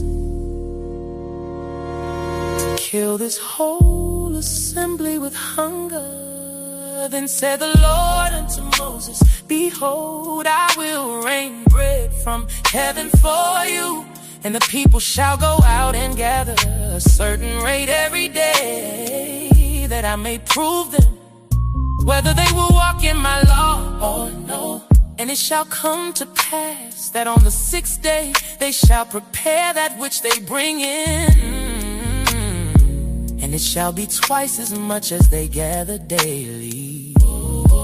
And Moses and Aaron said unto all the children of Israel at even, then ye shall know that the Lord hath brought you out from the land of Egypt. And in the morning, then ye shall see the glory of the Lord, for that he heareth your murmurings against the Lord. And what are we that he murmur against us? And Moses said, this shall be when the Lord shall give you in the evening flesh to eat, and in the morning bread to the full, for that the Lord heareth your murmurings which ye murmur against him. And what are we? Your murmurings are not against us, but against the Lord. And Moses spake unto Aaron, say unto all the congregation of the children of Israel, come near before the Lord, for he hath heard your murmurings. And it came to pass, as Aaron spake unto the whole congregation of the children of Israel, that they looked toward the wilderness, and behold, the glory of the Lord appeared in the cloud. And the Lord spake unto Moses, saying, I have heard the murmurings of the children of Israel. Speak unto them, saying, that even ye shall eat flesh, and in the morning ye shall be filled with bread, and ye shall know that I am the Lord your God. And it came to pass that at even the quails came up and covered the camp. And in the morning the dew lay round about the host, and when the dew that lay was gone up, behold, upon the face of the wilderness there lay a small round thing, as small as the hoarfrost on the ground.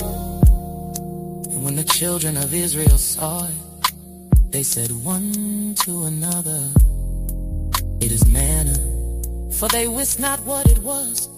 And Moses said unto them, this is the bread which the Lord hath given you to eat. This is the thing which the Lord hath commanded. Gather of it every man according to his eating, an omer for every man according to the number of your persons. Take ye every man for them which are in his tents. And the children of Israel did so, and gathered some more, some less.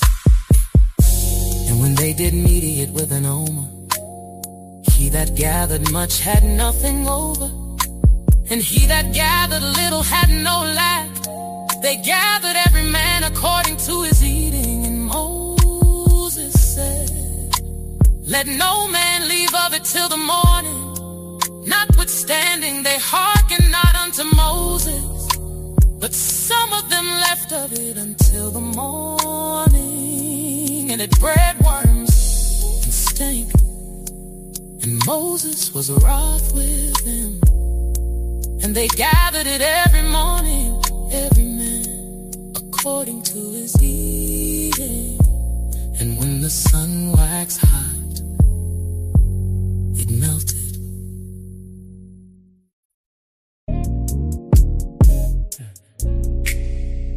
And it came to pass that on the sixth day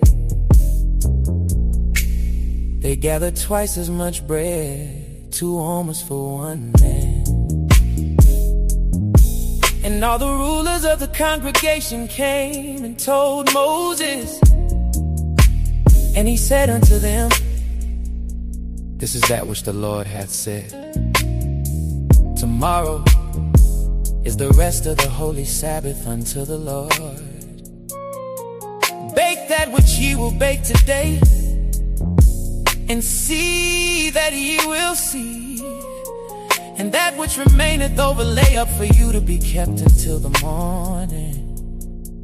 And they laid it up till the morning, as Moses spake, and it did not stink, neither was there any worm therein.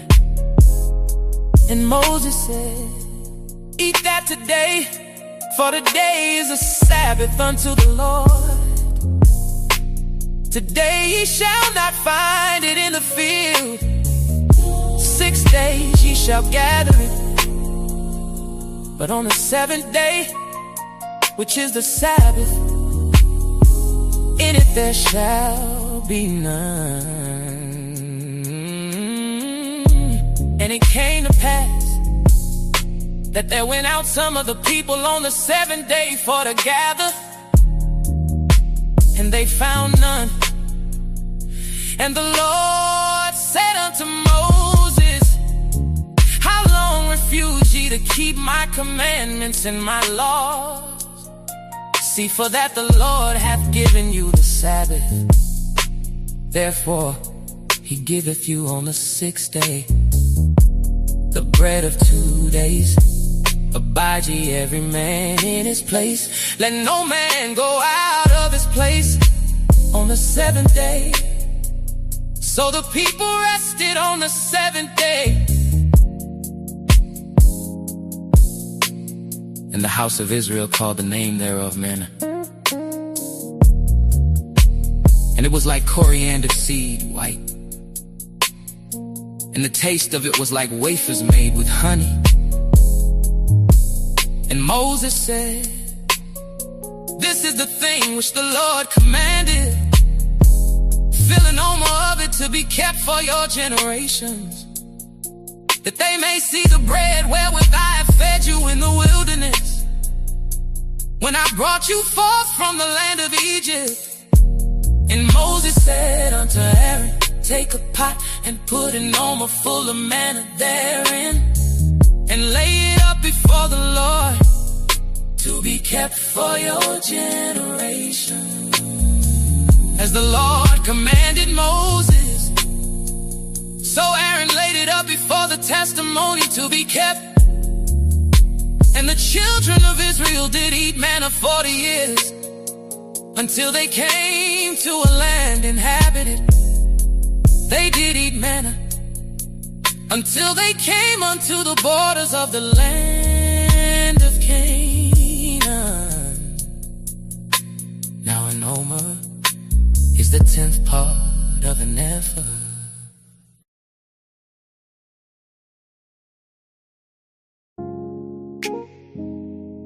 In the 3rd month,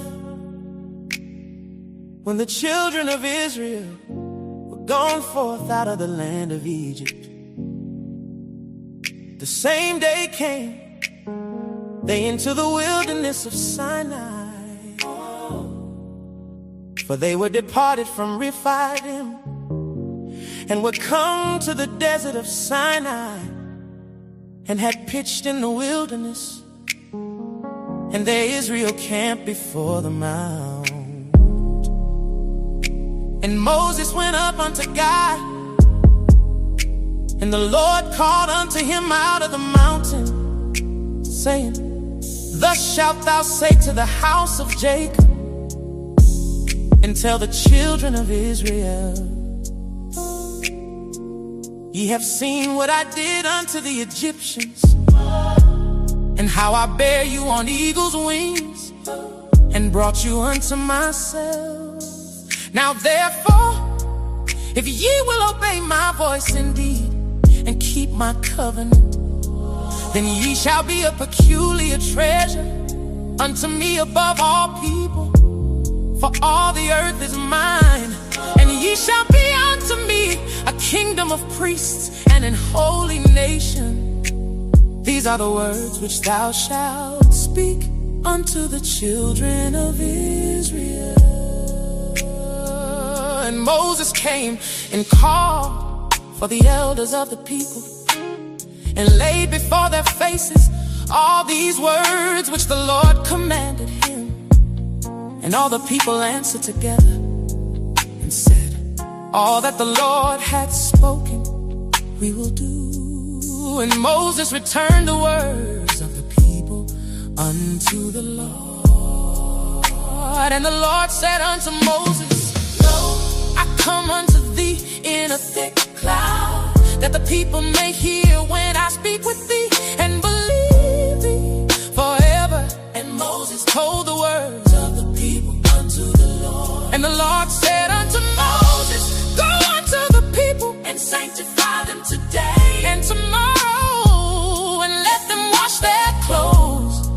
ready against the third day. For the third day, the Lord will come down in the sight of all the people upon Mount Sinai. And thou shalt set bounds unto the people round about, saying, take heed to yourselves, that ye go not up into the mount, or touch the border of it. Whosoever toucheth the mount shall be surely put to death. There shall not an hand touch it, but he shall surely be stoned or shot through. Whether it be beast or man, it shall not live.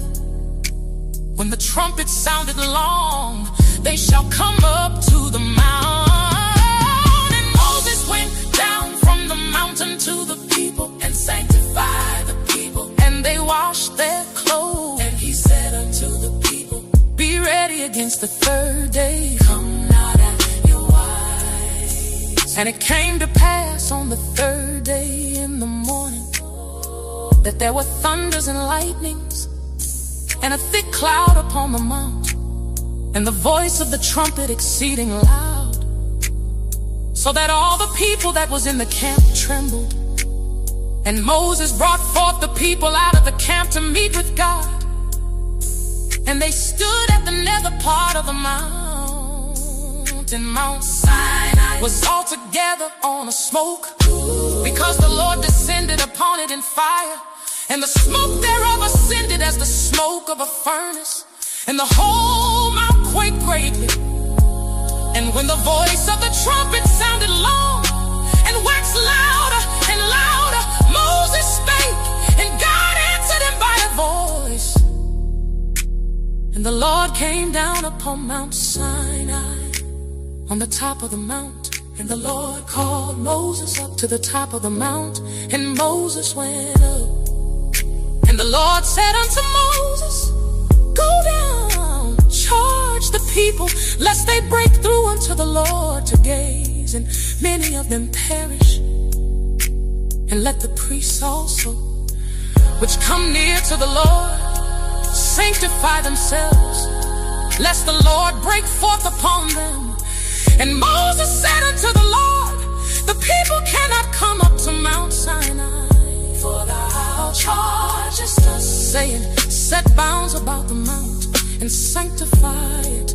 And the Lord said unto him, away, get thee down, and thou shalt come up, thou and Aaron with thee. But let not the priests and the people break through to come up unto the Lord, lest he break forth upon them. So Moses went down unto the people, and spake unto them.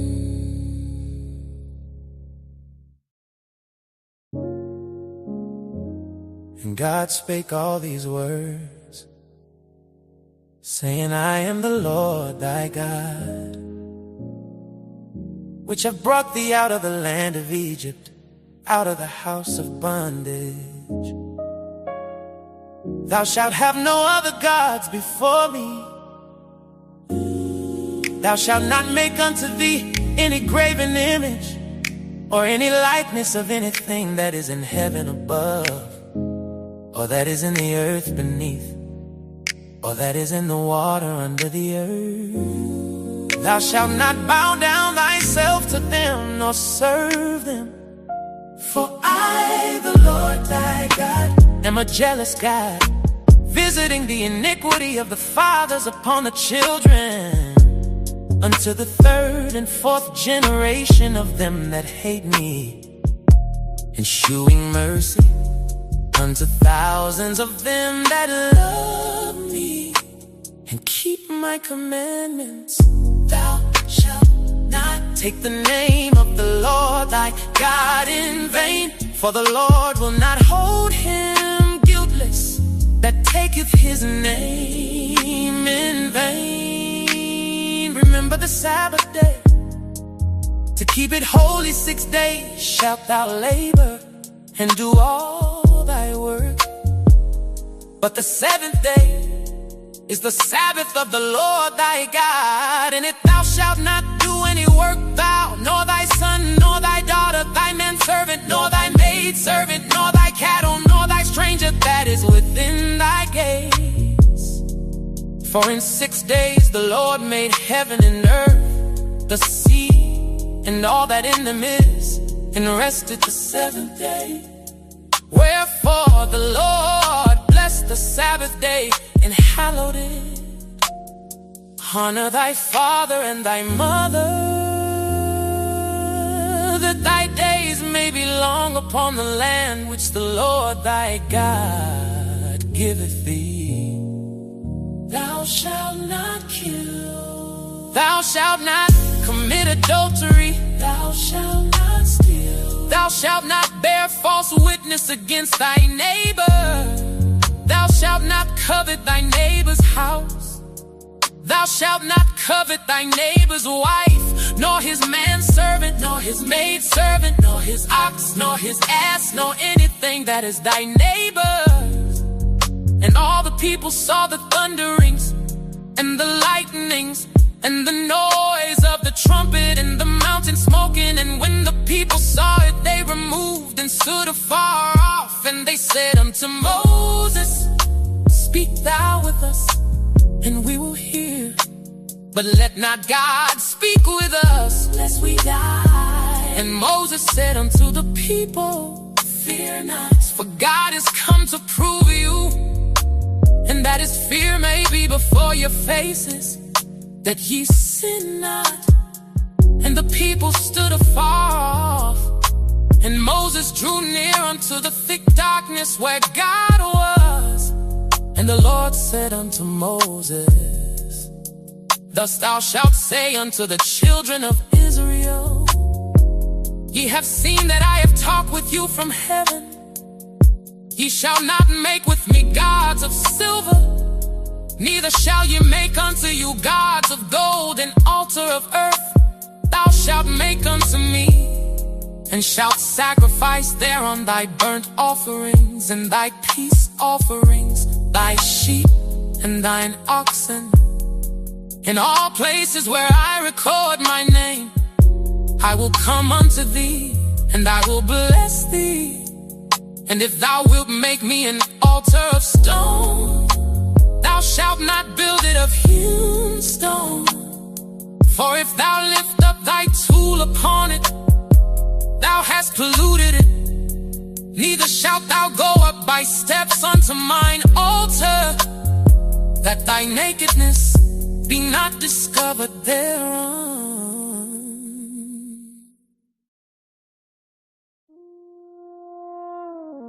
Now these are the judgments which thou shalt set before them. If thou buy an Hebrew servant, 6 years he shall serve, and in the 7th he shall go out free for nothing. If he came in by himself, he shall go out by himself. If he were married, then his wife shall go out with him. If his master have given him a wife, and she have borne him sons or daughters, the wife and her children shall be her masters, and he shall go out by himself. And if the servant shall plainly say, I love my master, my wife, and my children, I will not go out free, then his master shall bring him unto the judges. He shall also bring him to the door, or unto the doorpost, and his master shall bore his ear through with an awl, and he shall serve him forever. And if a man sell his daughter to be a maidservant, she shall not go out as the men servants do, if she please not her master, who hath betrothed her to himself. Then shall he let her be redeemed, to sell her unto a strange nation. He shall have no power, seeing he hath dealt deceitfully with her. And if he have betrothed her unto his son, he shall deal with her after the manner of daughters. If he take him another wife, her food, her raiment, and her duty of marriage shall he not diminish. And if he do not these 3 unto her, then shall she go out free without money. He that smiteth a man so that he die shall be surely put to death. And if a man lie not in wait, but God deliver him into his hand, then I will appoint thee a place whither he shall flee. But if a man come presumptuously upon his neighbor to slay him with guile, thou shalt take him from mine altar, that he may die. And he that smiteth his father or his mother shall be surely put to death. And he that stealeth the man and selleth him, or if he be found in his hand, he shall surely be put to death. And he that curseth his father or his mother shall surely be put to death.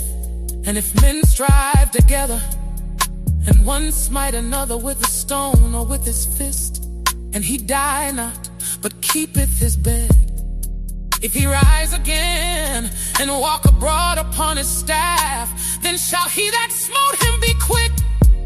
Only he shall pay for the loss of his time, and shall cause him to be thoroughly healed. And if a man smite his servant or his maid with a rod, and he die under his hand, he shall be surely punished notwithstanding.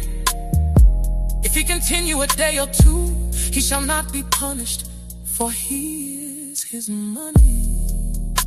If men strive and hurt a woman with child, so that her fruit depart from her, and yet no mischief follow, he shall be surely punished, according as the woman's husband will lay upon him, and he shall pay as the judges determine. And if any mischief follow, then thou shalt give a life for life, eye for eye, tooth for tooth, hand for hand, foot for foot, burning for burning, wound for wound, stripe for stripe. And if a man smite the eye of his servant, or the eye of his maid, that it perish, he shall let him go free for his eye's sake. And if he smite out his manservant's tooth or his maidservant's tooth, he shall let him go free for his tooth's sake. If an ox gore a man or a woman that they die, then the ox shall be surely stoned, and his flesh shall not be eaten, but the owner of the ox shall be quit.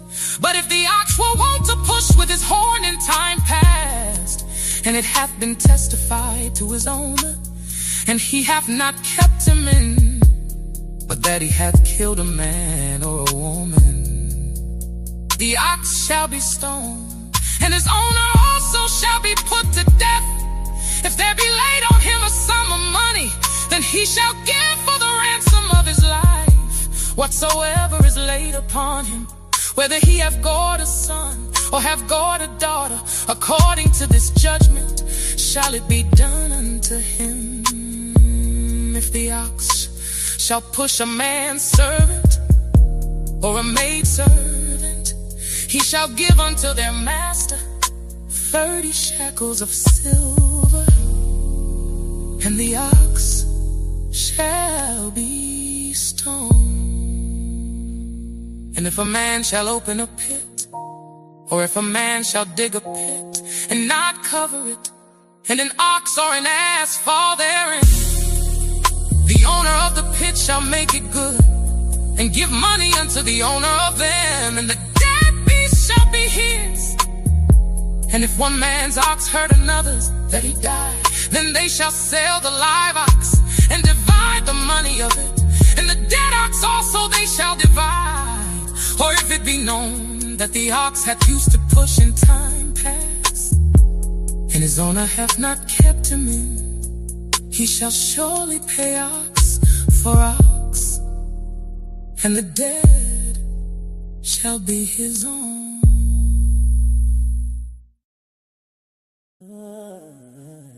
If a man shall steal an ox or a sheep and kill it or sell it, he shall restore 5 oxen for an ox, and 4 sheep for a sheep. If a thief be found breaking up, and be smitten that he die, there shall no blood be shed for him. If the sun be risen upon him, there shall be blood shed for him. For he should make full restitution. If he have nothing, then he shall be sold for his theft. If the theft be certainly found in his hand alive, whether it be ox or ass or sheep, he shall restore double. Yeah. If a man should cause a field or vineyard to be eaten, and shall put in his beast, and shall feed in another man's field, of the best of his own field, and of the best of his own vineyard, shall he make restitution. If fire break out and catching thorns, so that the stacks of corn, or the standing corn, or the field be consumed therewith, he that kindled the fire shall surely make restitution. If a man shall deliver unto his neighbor money or stuff to keep, and it be stolen out of the man's house, if the thief be found, let him pay double. If the thief be not found, then the master of the house shall be brought unto the judges, to see whether he hath put his hand unto his neighbor's goods.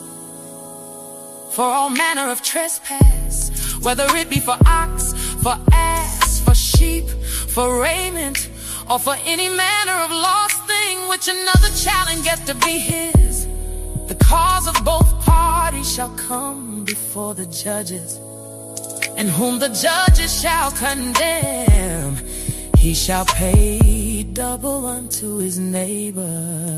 If a man deliver unto his neighbor an ass or an ox or a sheep or any beast to keep, and it die or be hurt or driven away, no man seeing it, then shall an oath of the Lord be between them both, that he hath not put his hand unto his neighbor's goods, and the owner of it shall accept thereof. And he shall not make it good, but if it be stolen from him, he shall make restitution unto the owner thereof. If it be torn in pieces, then let him bring it for witness, and he shall not make good that which was torn. And if a man borrow aught of his neighbor, and if he hurt or die, the owner thereof being not with it, he shall surely make it good. But if the owner thereof be with it, he shall not make it good. If it be an higher thing, it came for his hire.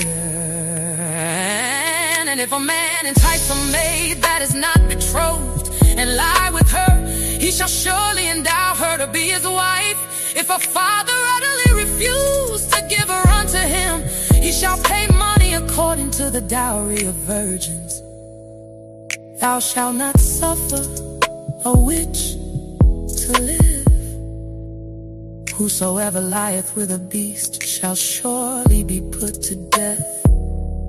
He that sacrificeth unto any god, save unto the Lord only, he shall be utterly destroyed. Thou shalt neither vex a stranger, nor oppress him, for ye were strangers in the land of Egypt.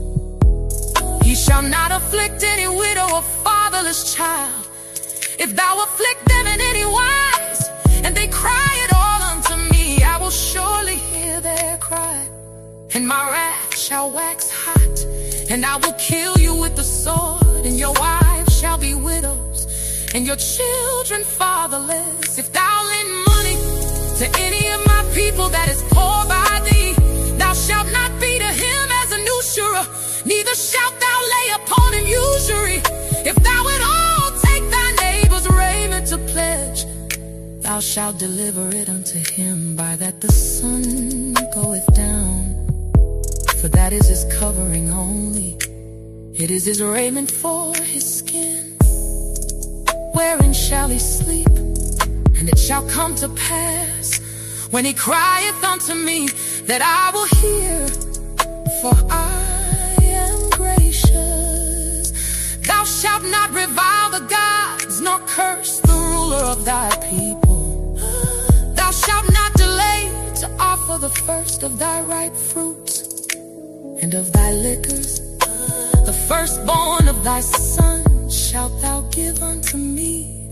Likewise shalt thou do with thine oxen and with thy sheep.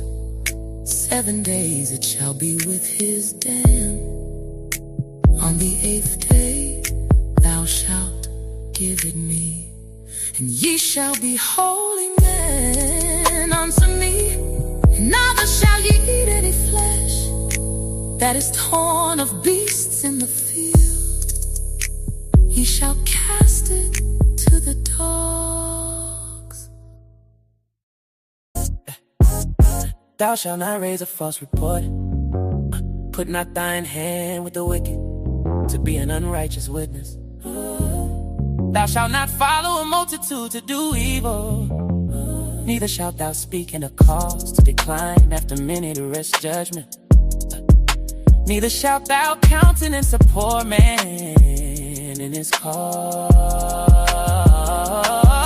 If thou meet thine enemy's ox or his ass going astray, thou shalt surely bring it back to him again. If thou see the ass of him that hated thee lying under his burden, and wouldest forbear to help him, thou shalt surely help with him.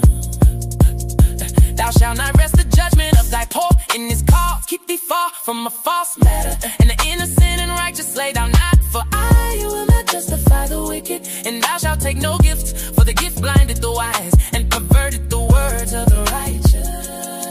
Also thou shalt not oppress a stranger, for ye know the heart of a stranger, seeing ye were strangers in the land of Egypt. And 6 years thou shalt sow thy land, and shalt gather in the fruits thereof. But the 7th year thou shalt let it rest and lie still, that the poor of thy people may eat, and what they leave the beasts of the field shall eat. In like manner thou shalt deal with thy vineyard and with thy olive yard. 6 days thou shalt do thy work, and on the 7th day thou shalt rest, that thine ox and thine ass may rest, and the son of thy handmaid and a stranger may be refreshed. And in all things that I have said unto you, be circumspect, and make no mention of the name of other gods, neither let it be heard out of thy mouth. 3 times thou shalt keep a feast unto me in the year. Thou shalt keep the feast of unleavened bread. Thou shalt eat unleavened bread 7 days, as I commanded thee, in the time appointed of the month Abib. For in it thou camest out from Egypt, and none shall appear before me empty. In the feast of harvest, the first fruits of thy labors, which thou hast sown in the field. In the feast of ingathering, which is in the end of the year, when thou hast gathered in thy labors out of the field. 3 times in the year all thy males shall appear before the Lord God. Thou shalt not offer the blood of my sacrifice with leavened bread, neither shall the fat of my sacrifice remain until the morning. The first of the first fruits of thy land thou shalt bring into the house of the Lord thy God. Thou shalt not see the kid in his mother's milk. Behold, I send an angel before thee, to keep thee in the way, and to bring thee into the place which I have prepared. Beware of him, and obey his voice. Provoke him not, for he will not pardon your transgressions, for my name is in him. But if thou shalt indeed obey his voice, and do all that I speak, then I will be an enemy unto thine enemies, and an adversary unto thine adversaries. For mine angel shall go before thee, and bring thee in unto the Amorites, and the Hittites, and the Perizzites, and the Canaanites, the Hivites, and the Jebusites, and I will cut them off. Thou shalt not bow down to their gods, nor serve them, nor do after their works, but thou shalt utterly overthrow them, and quite break down their images. And ye shall serve the Lord your God, and he shall bless thy bread and thy water, and I will take sickness away from the midst of thee. There shall nothing cast their young, nor be barren in thy land. The number of thy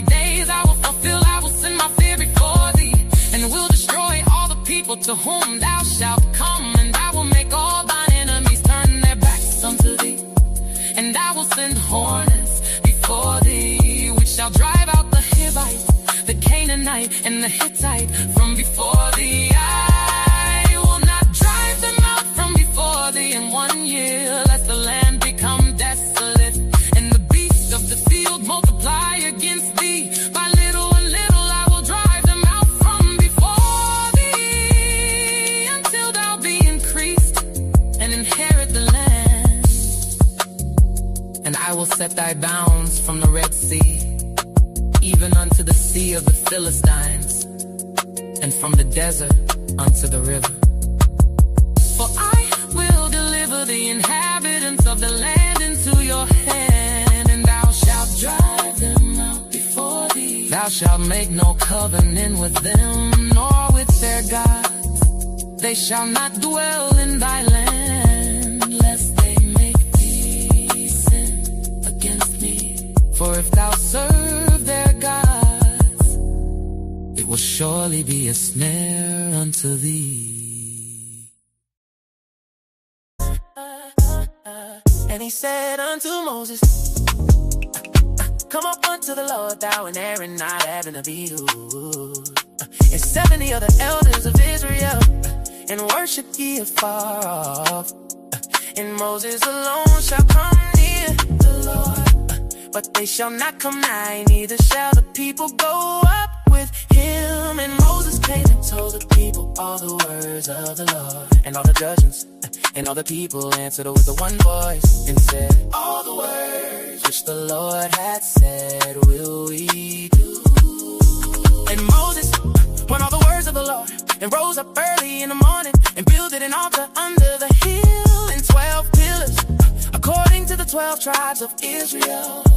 And he sent young men of the children of Israel, which offered burnt offerings, and sacrificed peace offerings of oxen unto the Lord. And Moses took half of the blood, and put it in basins, and half of the blood he sprinkled on the altar.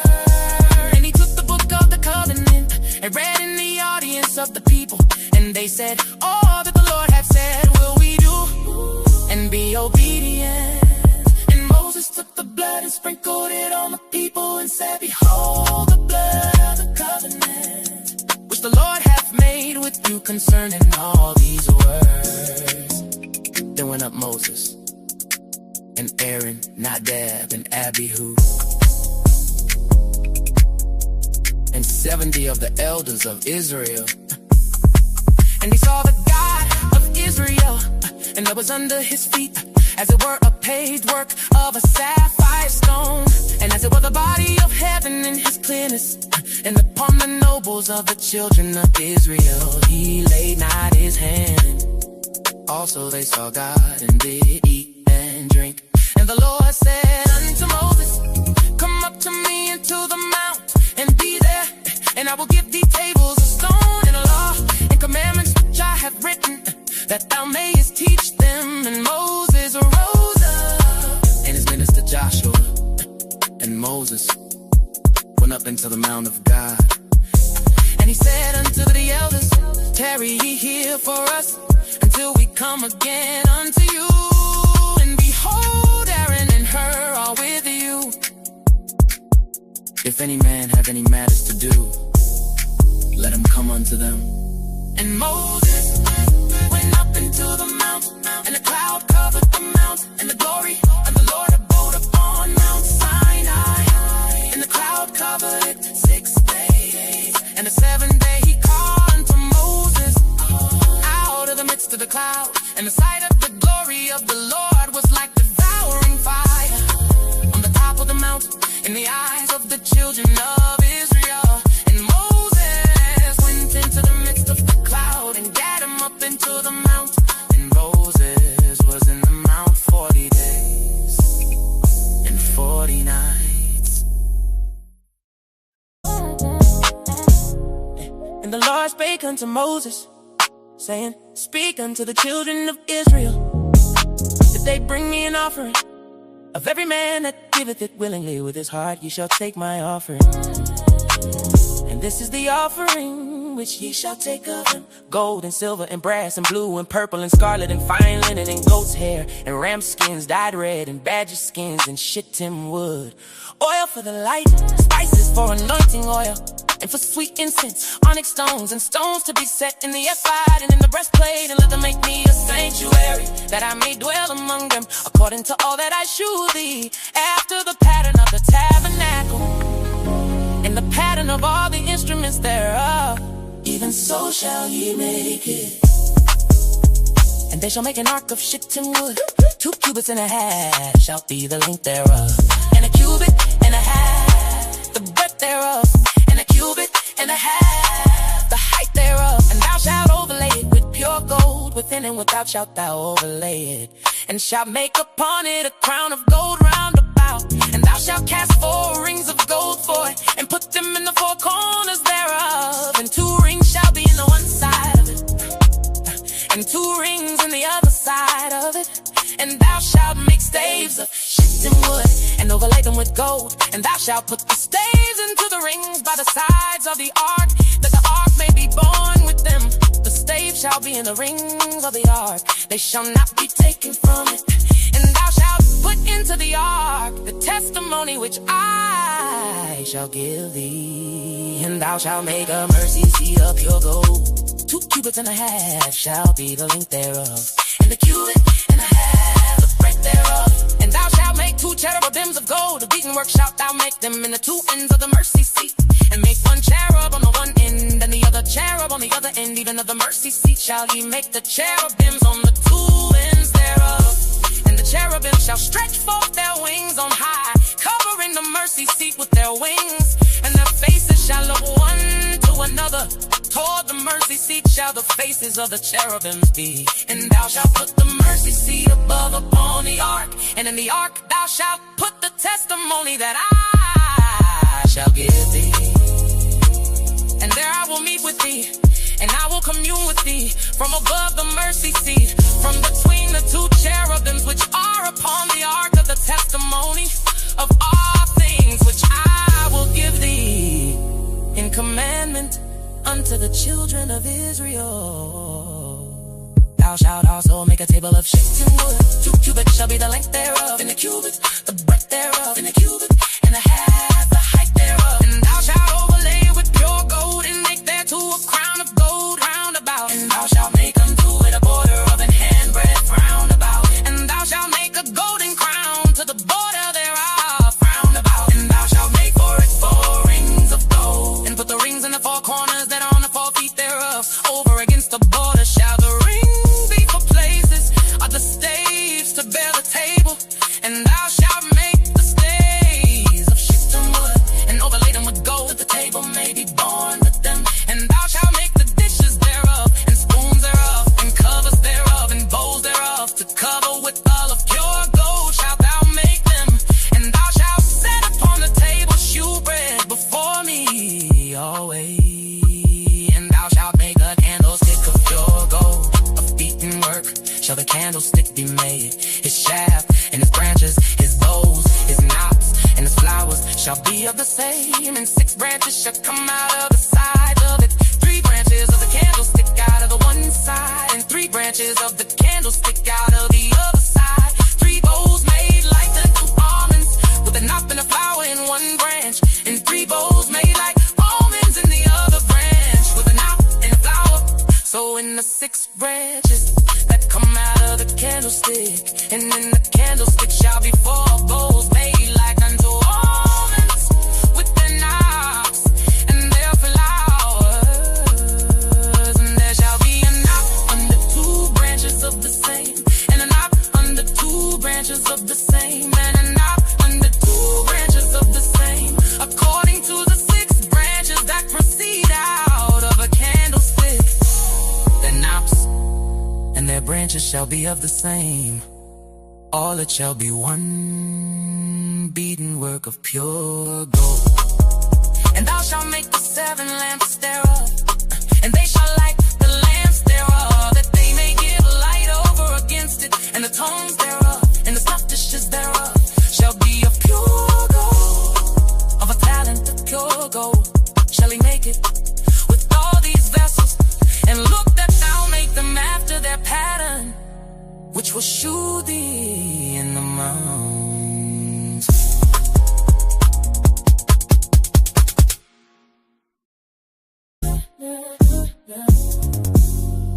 Moreover, thou shalt make the tabernacle with 10 curtains of fine twined linen, and blue, and purple, and scarlet.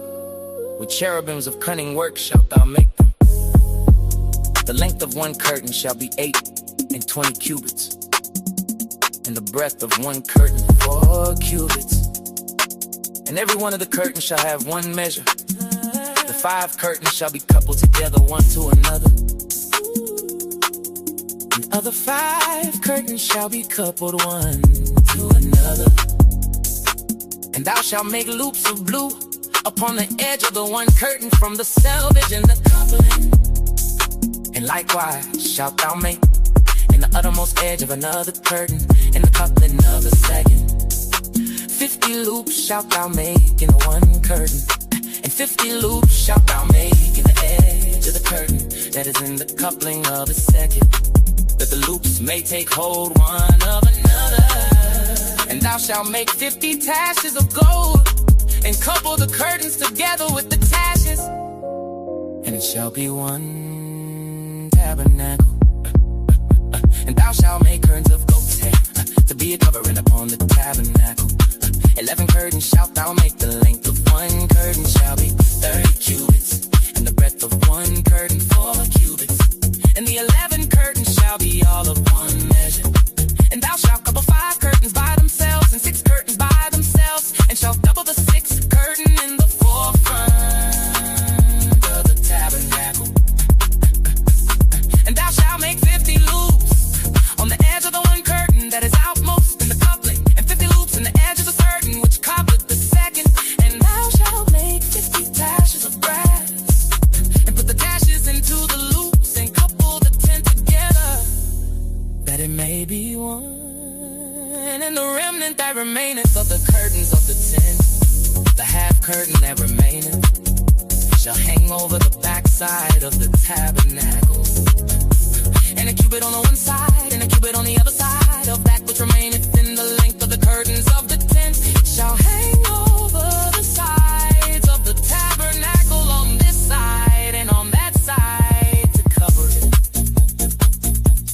And thou shalt make a covering for the tent of rams of skins dyed red, and a covering above of badger skins. And thou shalt make boards for the tabernacle of shittim wood standing up. 10 cubits shall be the length of the board, and a cubit and a half shall be the breadth of one board. 2 tens shall there be in one board, set in order one against another. Thus shalt thou make for all the boards of the tabernacle.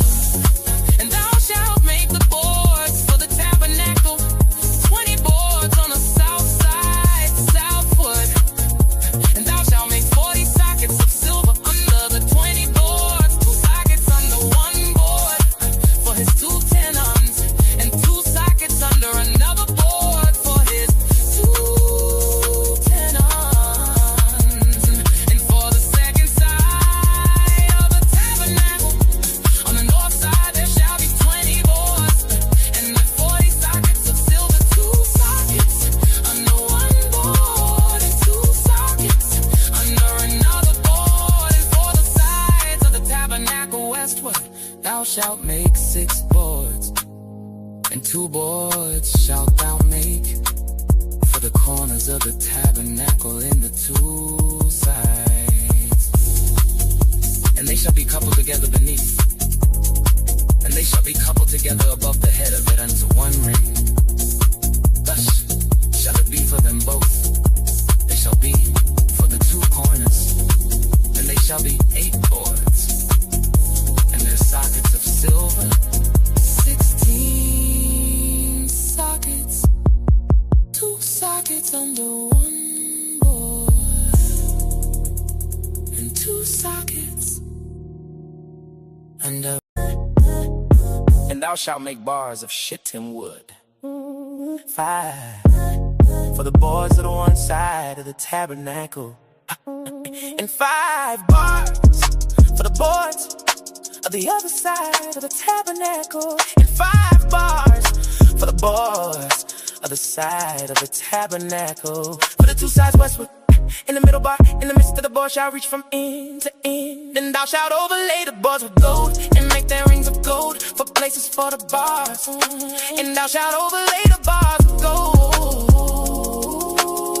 And thou shalt rear up the tabernacle according to the fashion thereof, which will shew thee in the mount. And thou shalt make a veil of blue and purple and scarlet and fine twine linen of cunning work. With cherubim shall it be made. And thou shalt hang it upon 4 pillars of shittim wood overlaid with gold.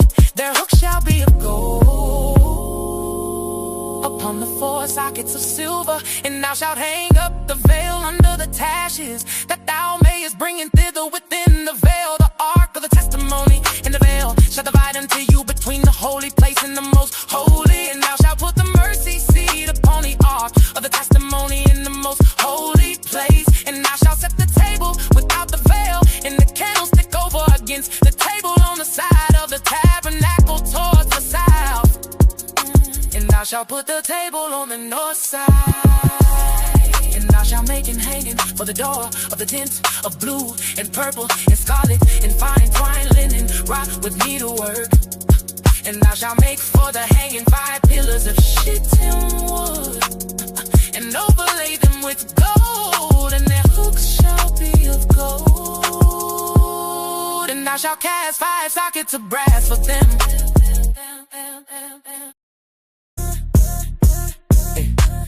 And thou shalt make an altar of shittim wood, 5 cubits long and 5 cubits broad. The altar shall be 4 square, and the height thereof shall be 3 cubits. And thou shalt make the horns of it upon the 4 corners thereof. His horns shall be of the same. And thou shalt overlay it with brass. And thou shalt make his pans to receive his ashes, and his shovels, and his basses, and his flesh hooks, and his fire pans. All the vessels thereof thou shalt make of brass. And thou shalt make for it a great network of brass. And upon the net shalt thou make 4 brazen rings in the 4 corners thereof. And thou shalt put it under the compass of the altar beneath, that the net may be even to the midst of the altar. And thou shalt make staves for the altar, staves of shittim wood, and overlay them with brass. And the staves shall be put into the rings, and the staves shall be upon the 2 sides of the altar. To very hollow with board shalt thou make it, as it was shewed thee in the mount, so shall they make it. And thou shalt make the cord of the tabernacle for the south side southward. There shall be hangings for the cord of fine twined linen of 100 cubits long for 1 side, and the 20 pillars thereof, and their 20 sockets shall be of brass. The hooks of the pillars, and their fillets shall be of silver. And likewise for the north side and length there shall be hangings of 100 cubits long. And the 20 pillars and the 20 sockets of brass. The hooks of the pillars, and their fillets of silver. And for the breadth of the cord on the west side shall be hangings of 50 cubits. Their pillars 10, and the sockets 10. And the breadth of the cord on the east side eastward shall be 50 cubits. The hangings of one side of the gate shall be 15 cubits. Their pillars 3, and the sockets 3. And on the other side shall be hangings 15 cubits. Their pillars 3, and the sockets 3. And for the gate of the court shall be an hanging of 20 cubits of blue and purple and scarlet and fine twine linen wrought with needlework. And their pillars shall be 4, and the sockets 4. All the pillars round about the court shall be filleted with silver. Their hooks shall be of silver, and their sockets of brass. The length of the court shall be 100 cubits, and the breadth 50 everywhere, and the height 5 cubits of fine twine linen, and the sockets of brass. All the vessels of the tabernacle, and all the service thereof, and all the pins thereof, and all the pins of the court shall be of brass. And thou shalt command the children of Israel that they bring thee pure oil, olive beaten for the light, to cause the lamp to burn always in the tabernacle of the congregation without the veil, which is before the testimony. Aaron and his sons shall order it from evening to morning before the Lord. It shall be a statute forever unto their generations, on the behalf of the children of Israel.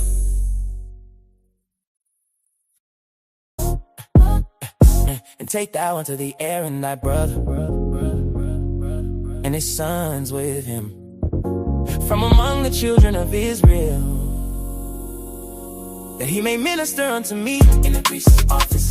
Even Aaron, Nadab, and Abihu, Eleazar, and Ithamar, Aaron's sons. And thou shalt make holy garments for Aaron thy brother, for glory and for beauty.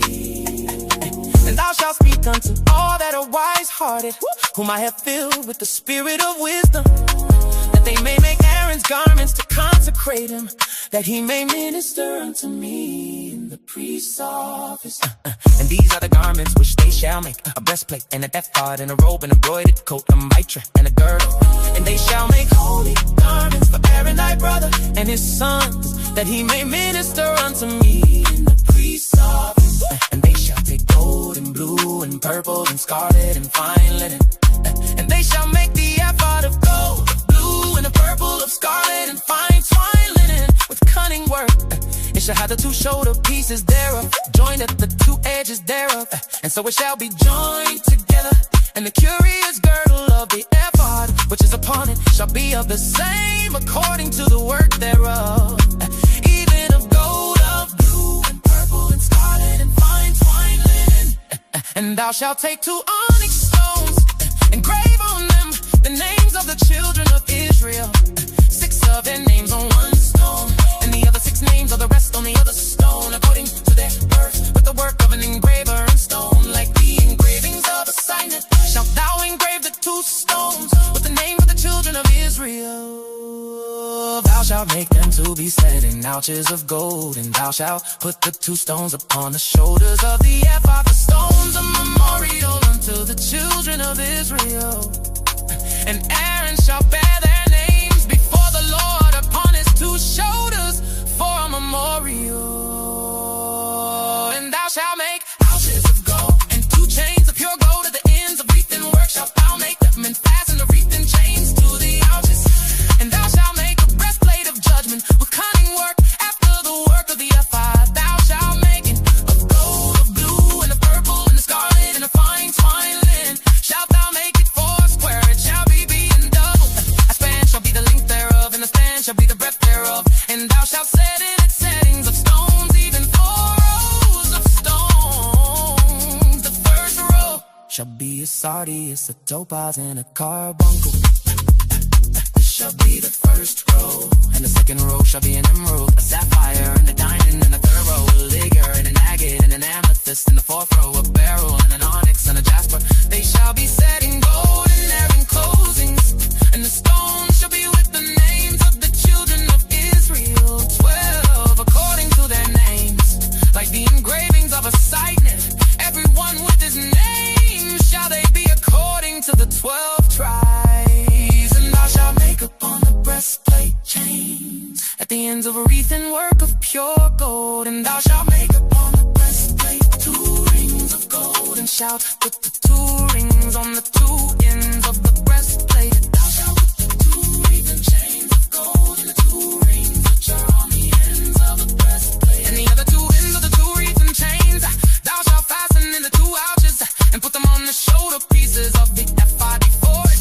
And thou shalt make 2 rings of gold, and thou shalt put them upon the 2 ends of the breastplate, and the border thereof, which is in the side of the ephod inward, and 2 other rings of gold thou shalt make, and shalt put them on the 2 sides of the ephod underneath, toward the forepart thereof, over against the other coupling thereof, above the curious girdle of the ephod. And they shall bind the breastplate by the rings thereof unto the rings of the ephod, with a lace of blue, that it may be above the curious girdle of the ephod, and that the breastplate be not loosed from the ephod.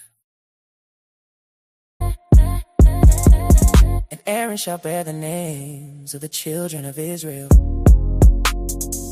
in the breastplate of judgment upon his heart, when he goeth in unto the holy place, for a memorial before the Lord continually. And thou shalt put in the breastplate of judgment the Urim and the Thummim, and they shall be upon Aaron's heart, when he goeth in before the Lord. And Aaron shall bear the judgment of the children of Israel upon his heart before the Lord continually.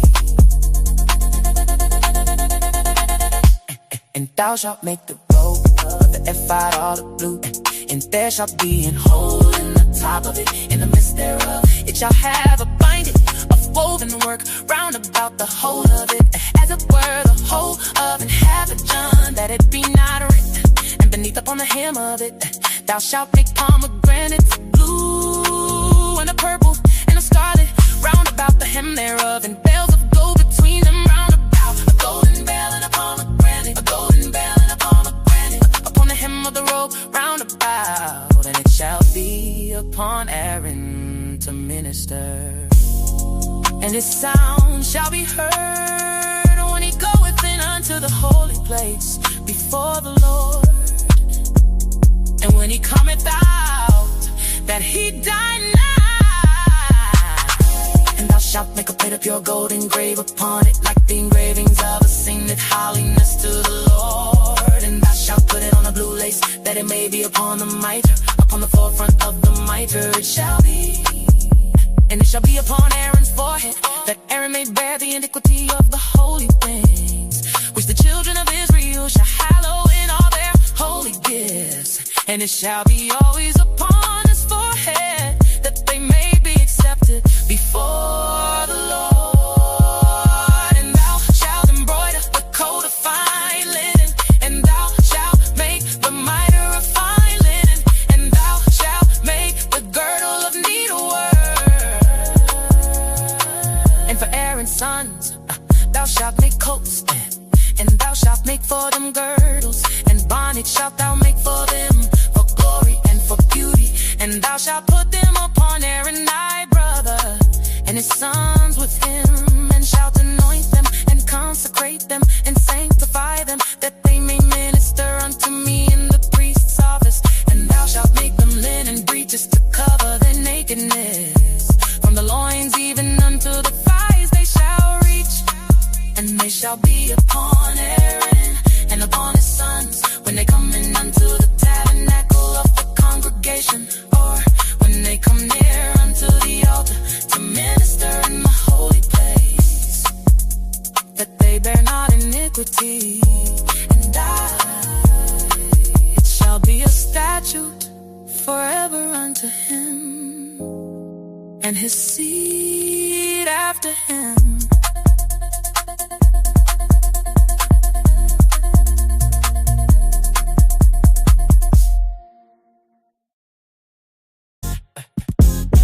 And this is the thing that thou shalt do unto them to hallow them, to minister unto me in the priest office.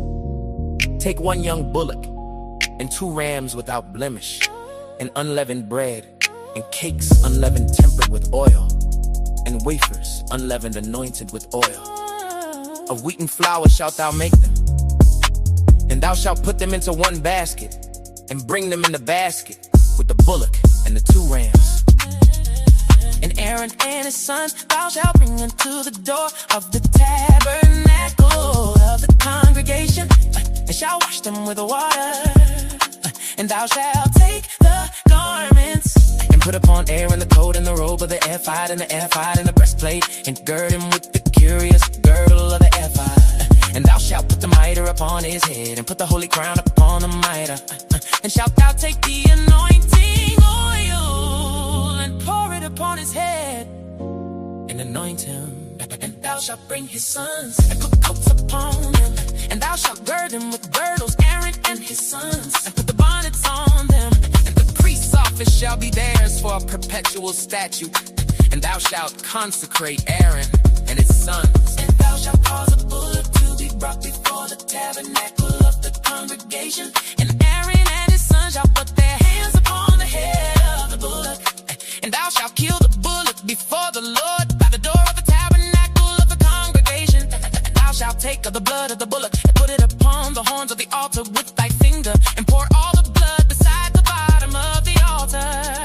And thou shalt take all the fat that covereth the inwards, and the caul that is above the liver, and the 2 kidneys, and the fat that is upon them, and burn them upon the altar. But the flesh of the bullock, and his skin, and his dung, shalt thou burn with fire without the camp. It is a sin offering. Thou shalt also take 1 ram, and Aaron and his sons shall put their hands upon the head of the ram. And thou shalt slay the ram, and thou shalt take his blood and sprinkle it round about upon the altar. And thou shalt cut the ram in pieces, and wash the inwards of him and his legs, and put them unto his pieces and unto his head. And thou shalt burn the whole ram upon the altar. It is a burnt offering unto the Lord. It is a sweet savor, an offering made by fire unto the Lord. And thou shalt take the other ram, and Aaron and his sons shall put their hands upon the head of the ram. Then shalt thou kill the ram, and take of his blood, and put it upon the tip of the right ear of Aaron, and upon the tip of the right ear of his sons, and upon the thumb of their right hand, and upon the great toe of their right foot, and sprinkle the blood upon the altar round about. And thou shalt take of the blood that is upon the altar, and of the anointing oil, and sprinkle it upon Aaron, and upon his garments, and upon his sons, and upon the garments of his sons with him. And he shall be hallowed, and his garments, and his sons, and his sons' garments with him. Also thou shalt take of the ram, the fat and the rump, and the fat that covereth the inwards, and the caul above the liver, and the 2 kidneys, and the fat that is upon them, then the right shoulder.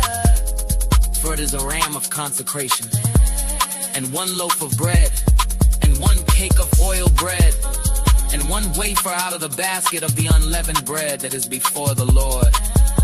And thou shalt put all in the hands of Aaron, and in the hands of his sons, and shalt wave them for a wave offering before the Lord.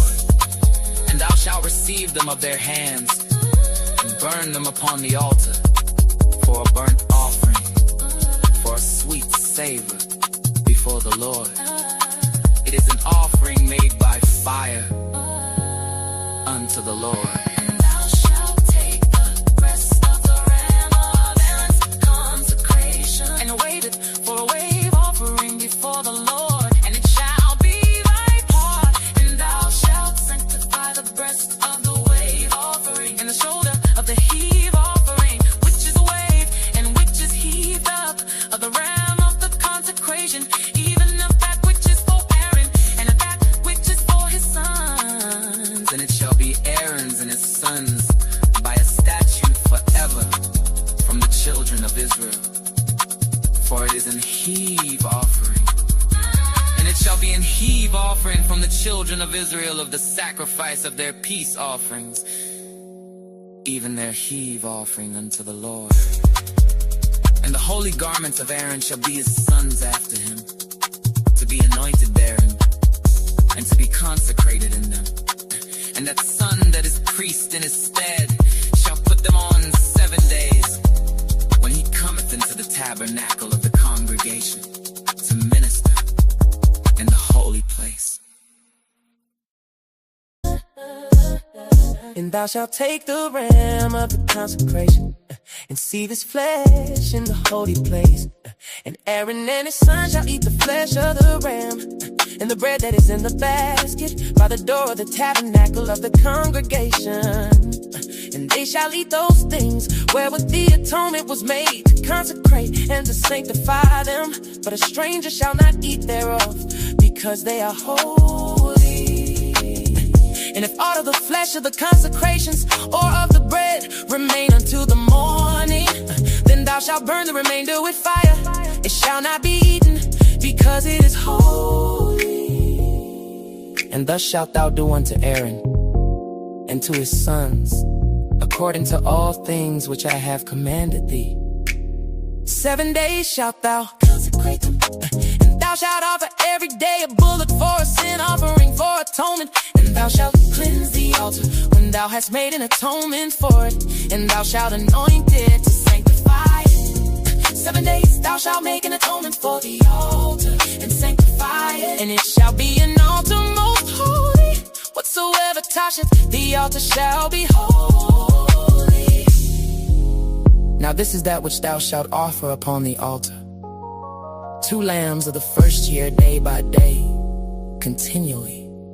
The 1 lamb thou shalt offer in the morning, and the other lamb thou shalt offer at even. And with the 1 lamb 1/10 deal of flour mingled with the 4th part of an hin of beaten oil, and the 4th part of an hin of wine for a drink offering. And the other lamb thou shalt offer even, and shalt do thereto according to the meat offering of the morning, and according to the drink offering thereof, for a sweet savor, an offering made by fire unto the Lord.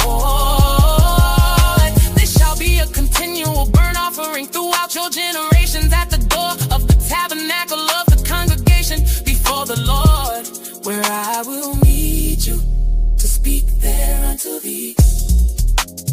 And there I will meet with the children of Israel, and the tabernacle shall be sanctified by my glory.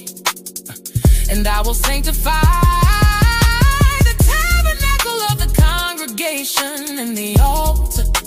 I will sanctify also both Aaron and his sons to minister to me in the priest's office. And I will dwell among the children of Israel and will be their God.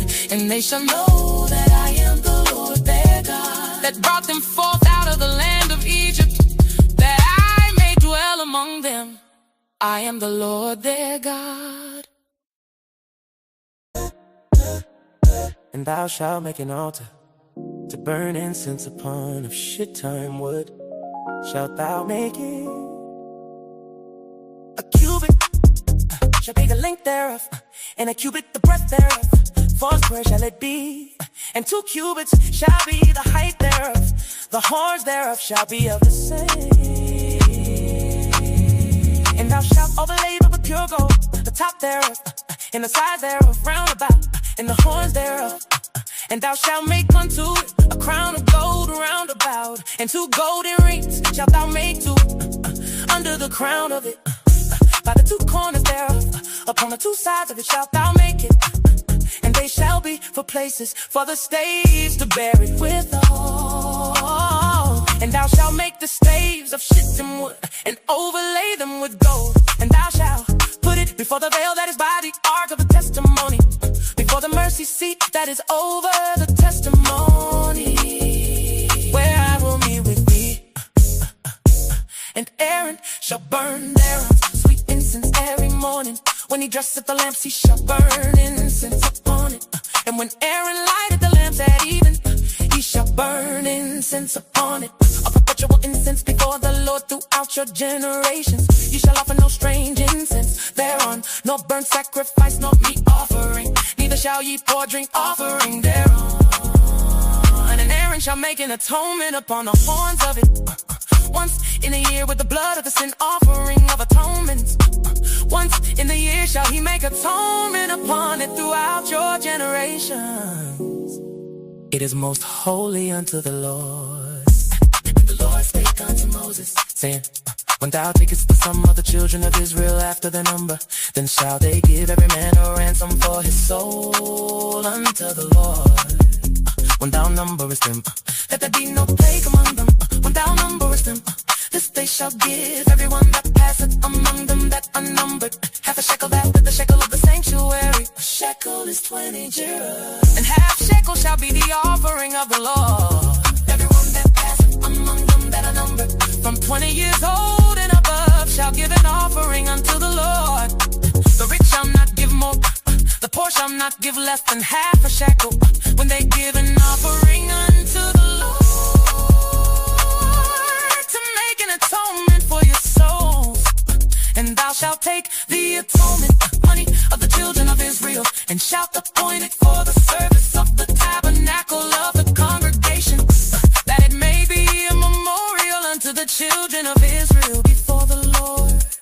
to make an atonement for your souls. And the Lord spake unto Moses, and the Lord spake unto Moses, saying, thou shalt also make a laver of brass, and his foot also of brass, to wash withal.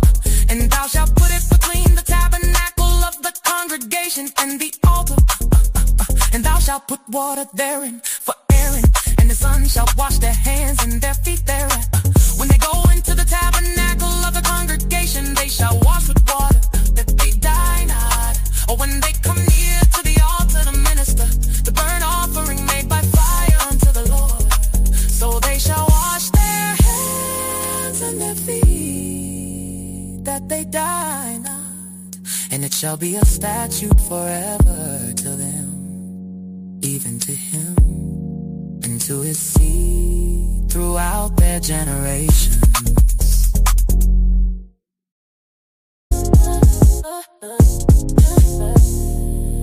Moreover the Lord spake unto Moses, saying, take thou also unto thee principal spices of pure myrrh, 500 shekels, and of sweet cinnamon half so much, even 250 shekels, and of sweet calamus 250 shekels, and of cassia 500 shekels, after the shekel of the sanctuary, and of oil, olive, and hin.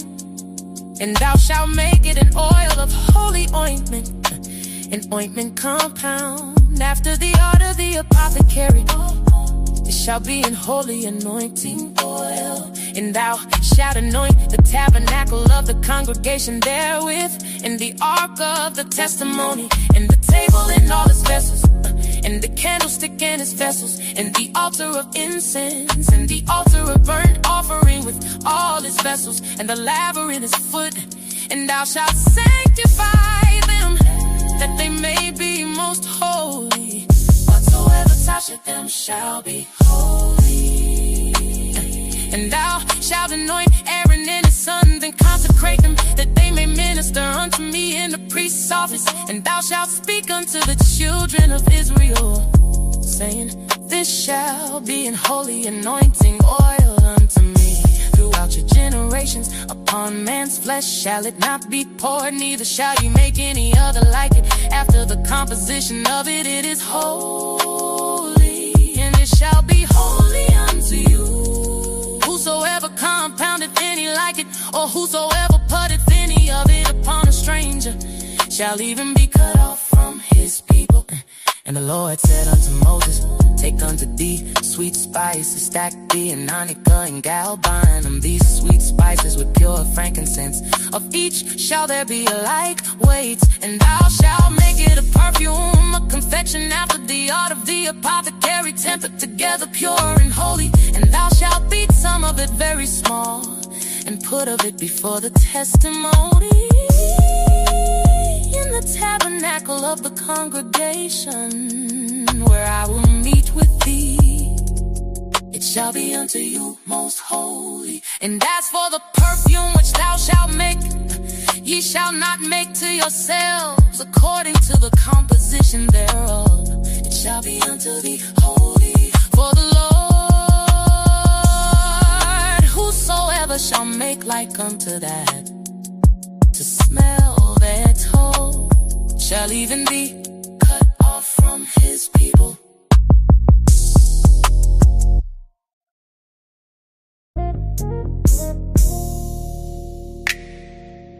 And the Lord spake unto Moses, saying, see, I have called by name Bezalel the son of Uri, the son of Hur, of the tribe of Judah. And I have filled him with the Spirit of God in wisdom, and in understanding, and in knowledge, and in all manner of workmanship, to devise cunning works, to work in gold, and in silver, and in brass, and in cutting of stones, to set them and in carving of timber, to work in all manner of workmanship.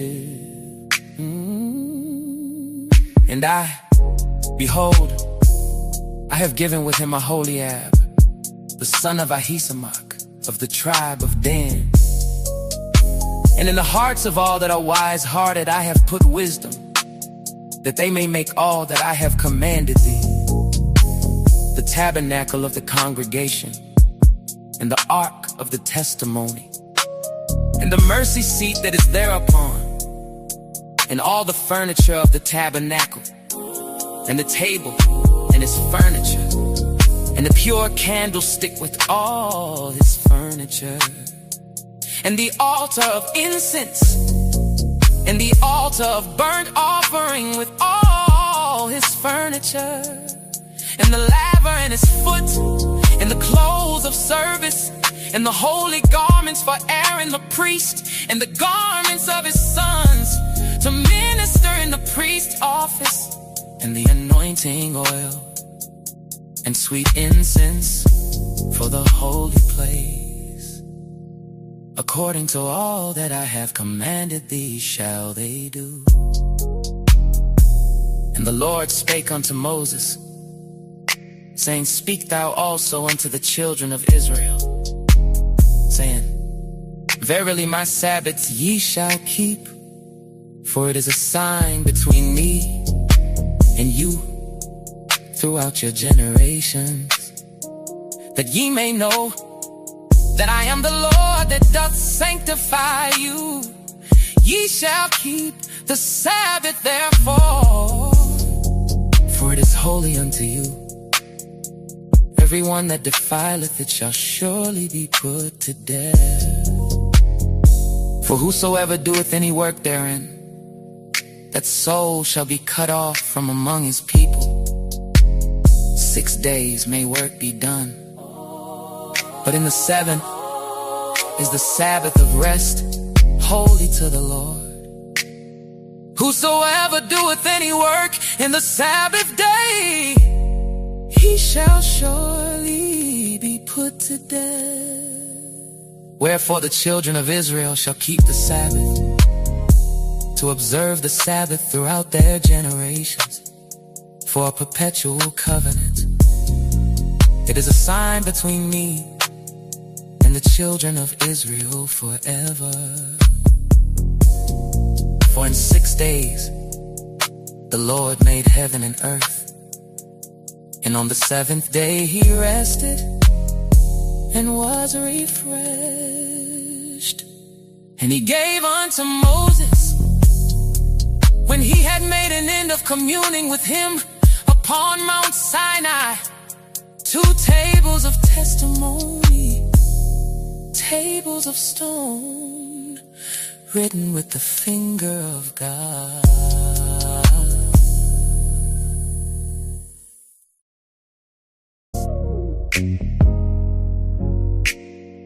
And when the people saw that Moses delayed to come down out of the mountain, the people gathered themselves together unto Aaron and said unto him, Up, make us gods, which shall go before us. For as for this Moses, the man that brought us up out of the land of Egypt, we wot not what is become of him. And Aaron said unto them, Break off the golden earrings, which are in the ears of your wives, of your sons, and of your daughters, and bring them unto me. And all the people brake off the golden earrings, which were in their ears, and brought them unto Aaron. And he received them at their hand, and fashioned it with a graving tool, after he had made it a molten calf. And they said, These be thy gods, O Israel, which brought thee up out of the land of Egypt. And when Aaron saw it, he built an altar before it. And Aaron made proclamation and said, tomorrow is a feast to the Lord. And they rose up early on the morrow and offered burnt offerings and brought peace offerings. And the people sat down to eat and to drink and rose up to play. And the Lord said unto Moses, Go, get thee down, for thy people, which thou broughtest out of the land of Egypt, have corrupted themselves. They have turned aside quickly out of the way which I commanded them. They have made them a molten calf, and have worshipped it, and have sacrificed thereunto, and said, These be thy gods, O Israel, which have brought thee up out of the land of Egypt. And the Lord said unto Moses, I have seen this people, and behold, it is a stiff-necked people. Now therefore let me alone, that my wrath may wax hot against them, and that I may consume them. And I will make of thee a great nation. And Moses besought the Lord his God, and said, Lord, why doth thy wrath wax hot against thy people, which thou hast brought forth out of the land of Egypt with great power and with a mighty hand? Wherefore should the Egyptians speak and say, For mischief did he bring them out, to slay them in the mountains, and to consume them from the face of the earth? Turn from thy fierce wrath, and repent of this evil against thy people. Remember Abraham, Isaac, and Israel, thy servants, to whom thou swearest by thine own self, and saidst unto them, I will multiply your seed as the stars of heaven, and all this land that I have spoken of will I give unto your seed, and they shall inherit it forever. And the Lord repented of the evil which he thought to do unto his people. And Moses turned and went down from the mount, and the 2 tables of the testimony were in his hand. The tables were written on both their sides, on the one side and on the other were they written. And the tables were the work of God, and the writing was the writing of God, graven upon the tables. And when Joshua heard the noise of the people as they shouted, he said unto Moses, There is a noise of war in the camp. And he said, It is not the voice of them that shout for mastery, neither is it the voice of them that cry for being overcome, but the noise of them that sing do I hear. And it came to pass, as soon as he came nigh unto the camp, that he saw the calf and the dancing. And Moses' anger waxed hot, and he cast the tables out of his hands, and brake them beneath the mount. And he took the calf which they had made, and burnt it in the fire, and ground it to powder, and strawed it upon the water, and made the children of Israel drink of it. And Moses said unto Aaron, What did this people unto thee, that thou hast brought so great a sin upon them? And Aaron said, Let not the anger of my Lord wax hot. Thou knowest the people, that they are set on mischief. For they said unto me, Make us gods which shall go before us. For as for this Moses, the man that brought us up out of the land of Egypt,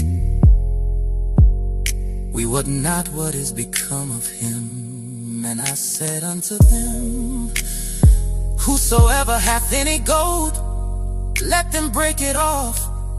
So they gave it me. Then I cast it into the fire, and there came out this calf.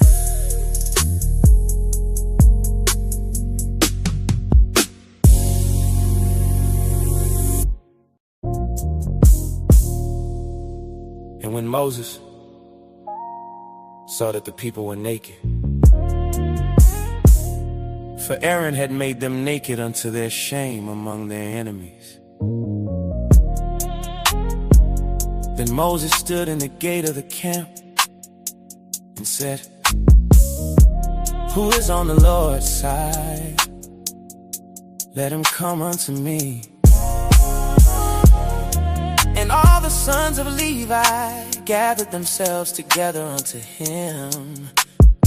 And he said unto them, thus saith the Lord God of Israel, put every man his sword by his side, and go in and out from gate to gate throughout the camp, and slay every man his brother, and every man his companion, and every man his neighbor. And the children of Levi did according to the word of Moses. And there fell of the people that day about 3,000 men. For Moses it said, consecrate yourselves today to the Lord, even every man upon his son and upon his brother, that he may bestow upon you a blessing this day. And it came to pass on the morrow that Moses said unto the people, ye have sinned a great sin, and now I will go up unto the Lord.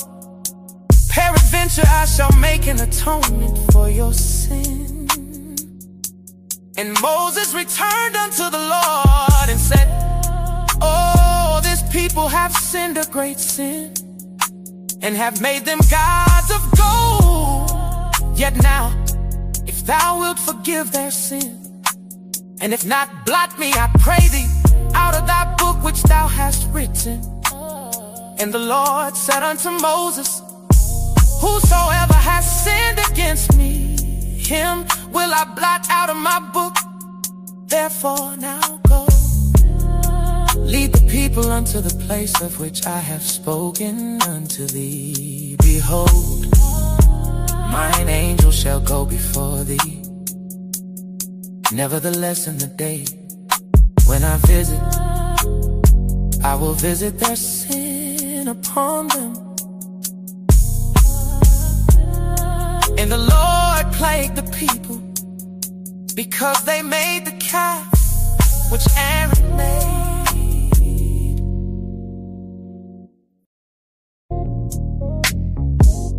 And the Lord said unto Moses, depart and go up hence, thou and the people which thou hast brought up out of the land of Egypt, unto the land which I swear unto Abraham, to Isaac, and to Jacob, saying, unto thy seed will I give it. And I will send an angel before thee, and I will drive out the Canaanite, the Amorite, and the Hittite, and the Perizzite, the Hivite, and the Jebusite, unto a land flowing with milk and honey.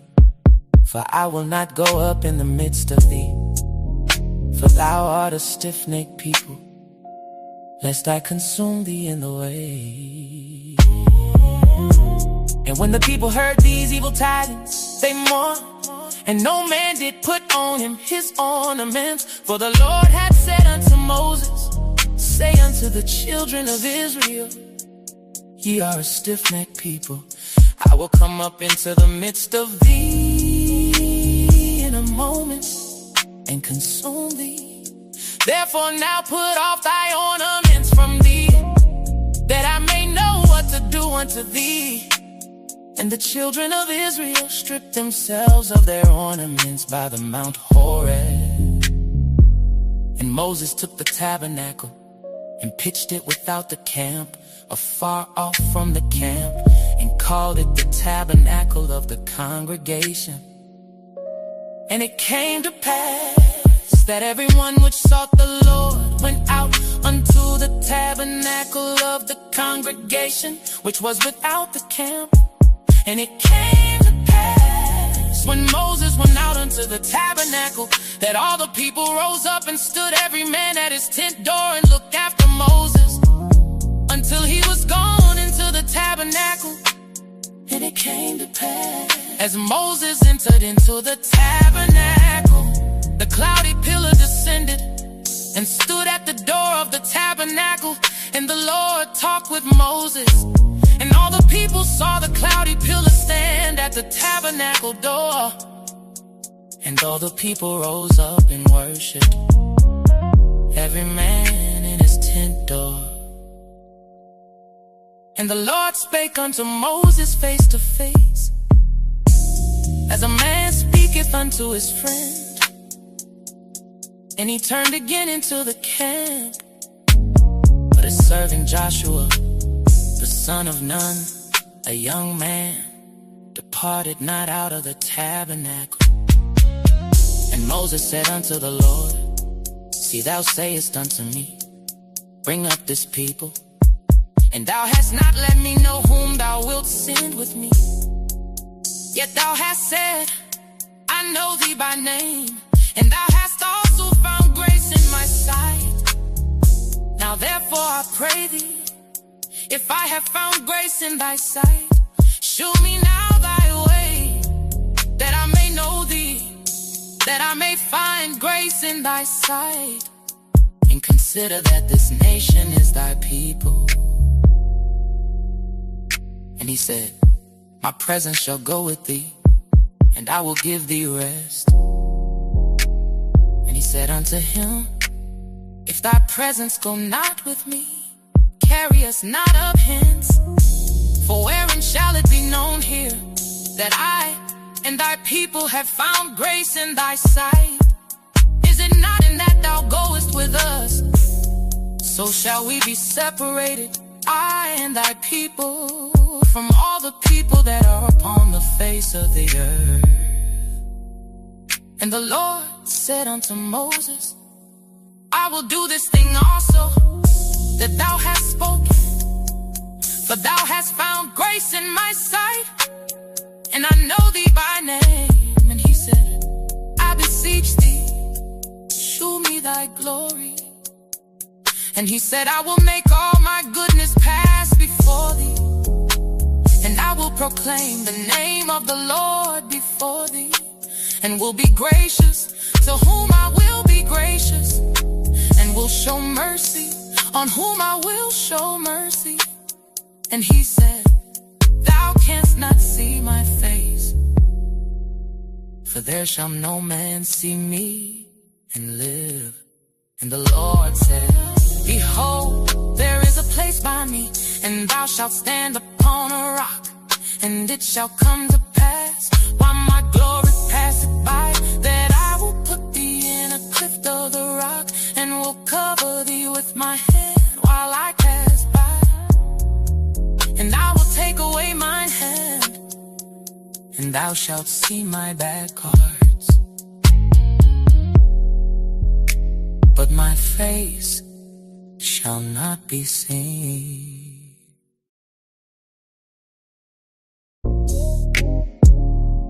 And the Lord said unto Moses, hew thee 2 tables of stone, like unto the first. And I will write upon these tables the words that were in the first tables, which thou breakest. And be ready in the morning, and come up in the morning unto Mount Sinai, and present thyself there to me in the top of the mount. And no man shall come up with thee, neither let any man be seen throughout all the mount. Neither let the flocks nor herds feed before that mount. And he hewed 2 tables of stone, like unto the first. And Moses rose up early in the morning, and went up unto Mount Sinai, as the Lord had commanded him, and took in his hand the 2 tables of stone. And the Lord descended in the cloud, and stood with him there, and proclaimed the name of the Lord. And the Lord passed by before him, and proclaim the Lord God, merciful and gracious, long-suffering and abundant in goodness and truth, keeping mercy for thousands, forgiving iniquity and transgression and sin, and that will by no means clear the guilty, visiting the iniquity of the fathers upon the children and upon the children's children, unto the third and to the fourth generation. And Moses made haste and bowed his head toward the earth and worshipped. And he said, if now I have found grace in thy sight, O Lord, let my Lord, I pray thee, go among us. For it is a stiff-necked people, and pardon our iniquity and our sin, and take us for thine inheritance. And he said, behold, I make a covenant. Before all thy people I will do marvels, such as have not been done in all the earth, nor in any nation. And all the people among which thou art shall see the work of the Lord. For it is a terrible thing that I will do with thee. Observe thou that which I command thee this day. Behold, I drive out before thee the Amorite, and the Canaanite, and the Hittite, and the Perizzite, and the Hivite, and the Jebusite. Take heed to thyself, lest thou make a covenant with the inhabitants of the land whither thou goest, lest it be for a snare in the midst of thee. But ye shall destroy their altars, break their images, and cut down their groves.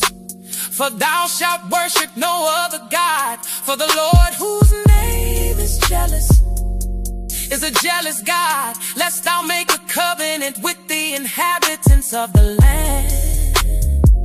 And they go a-whoring after their gods, and do sacrifice unto their gods. And one call thee, and thou eat of his sacrifice, and thou take of their daughters unto thy sons. And their daughters go a-whoring after their gods, and make thy sons go a-whoring after their gods. Thou shalt make thee no molten gods. The feast of unleavened bread shalt thou keep 7 days. Thou shalt eat unleavened bread, as I commanded thee, in the time of the month Abib. For in the month Abib thou camest out from Egypt. All that openeth the matrix is mine, and every firstling among thy cattle, whether ox or sheep, that is male. But the firstling of an ass thou shalt redeem with a lamb. And if thou redeem him not, then shalt thou break his neck. All the firstborn of thy sons thou shalt redeem, and none shall appear before me empty. 6 days thou shalt work, but on the 7th day thou shalt rest. In earing time and in harvest thou shalt rest. And thou shalt observe the feast of weeks, of the first fruits of wheat harvest, and the feast of ingathering at the year's end. Thrice in the year shall all your men children appear before the Lord God, the God of Israel. For I will cast out the nations before thee, and enlarge thy borders, neither shall any man desire thy land. When thou shalt go up to appear before the Lord thy God thrice in the year.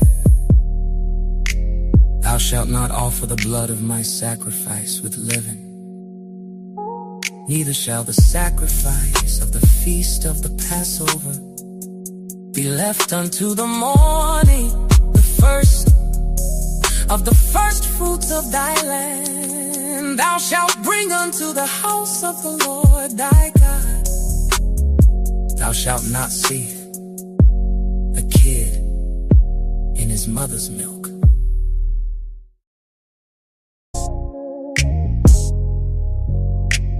And the Lord said unto Moses, write thou these words, for after the tenor of these words I have made a covenant with thee and with Israel. And he was there with the Lord 40 days and 40 nights. He did neither eat bread nor drink water. And he wrote upon the tables the words of the covenant, the 10 commandments. And it came to pass when Moses came down from Mount Sinai with the 2 tables of testimony in Moses' hand. When he came down from the mount, that Moses wished not that the skin of his face shone while he talked with him. And when Aaron and all the children of Israel saw Moses, behold, the skin of his face shone, and they were afraid to come nigh him. And Moses called unto them, and Aaron and all the rulers of the congregation returned unto him. And Moses talked with them. And afterward all the children of Israel came nigh, and he gave them in commandment all that the Lord had spoken with him in Mount Sinai. And till Moses had done speaking with him, he put a veil on his face. But when Moses went in before the Lord to speak with him, he took the veil off until he came out. And he came out and spake unto the children of Israel that which he was commanded. And the children of Israel saw the face of Moses, that the skin of Moses' face shone. And Moses put the veil upon his face again until he went in to speak with him. And Moses gathered all the congregation of the children of Israel together and said unto them, these are the words which the Lord hath commanded, that ye should do them. 6 days shall work be done, but on the 7th day there shall be to you an holy day, a Sabbath of rest to the Lord. Whosoever doeth work, therein shall be put to death. Ye shall kindle no fire throughout your habitations upon the Sabbath day. And Moses spake unto all the congregation of the children of Israel, saying, this is the thing which the Lord commanded, saying, take ye from among you an offering unto the Lord. Whosoever is of a willing heart, let him bring it, an offering of the Lord. Gold and silver and brass and blue and purple and scarlet and fine linen and goat's hair and ram skins dyed red and badger skins and shittim wood and oil for the light and spices for anointing oil and for the sweet incense and onyx stones and stones to be set for the ephod and for the breastplate. And every wise-hearted among you shall come and make all that the Lord hath commanded, the tabernacle, his tent, and his covering, his taches, and his boards, his bars, his pillars, and his sockets, the ark, and the staves thereof, with the mercy seat, and the veil of the covering, the table, and his staves, and all his vessels, and the shewbread, the candlestick also for the light, and his furniture, and his lamps, with the oil for the light, and the incense altar, and his staves, and the anointing oil, and the sweet incense, and the hanging for the door at the entering in of the tabernacle, the altar of burnt offering with his brazen grate, his staves and all his vessels, the laver and his foot, the hangings of the court, his pillars and their sockets, and the hanging for the door of the court, the pins of the tabernacle, and the pins of the court, and their cords, the clothes of service, to do service in the holy place, the holy garments for Aaron the priest, and the garments of his sons, to minister in the priest's office. And all the congregation of the children of Israel departed from the presence of Moses. And they came, everyone whose heart stirred him up, and everyone whom his spirit made willing. And they brought the Lord's offering to the work of the tabernacle of the congregation, and for all his service, and for the holy garments. And they came, both men and women, as many as were willing-hearted, and brought bracelets and earrings and rings and tablets, all jewels of gold. And every man that offered an offering of gold unto the Lord. And every man with whom was found blue and purple and scarlet and fine linen and goat's hair and red skins of rams and badger skins, brought them. Everyone that did offer an offering of silver and brass brought the Lord's offering. And every man with whom was found shittim wood for any work of the service brought it. And all the women that were wise-hearted did spin with their hands, and brought that which they had spun, both of blue and of purple, and of scarlet, and of fine linen. And all the women whose hearts stirred them up in wisdom spun goat's hair. And the rulers brought onyx stones and stones to be set for the ephod, and for the breastplate, and spice and oil for the light, and for the anointing oil, and for the sweet incense. The children of Israel brought a willing offering unto the Lord, every man and woman whose heart made them willing to bring for all manner of work, which the Lord had commanded to be made by the hand of Moses.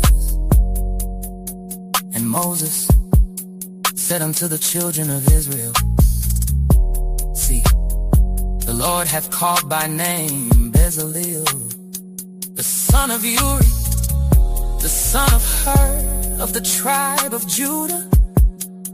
And he hath filled him with the Spirit of God, in wisdom, in understanding, and in knowledge, and in all manner of workmanship, and to devise curious works, to work in gold, and in silver, and in brass, and in the cutting of stones, to set them, and in carving of wood, to make any manner of cunning work.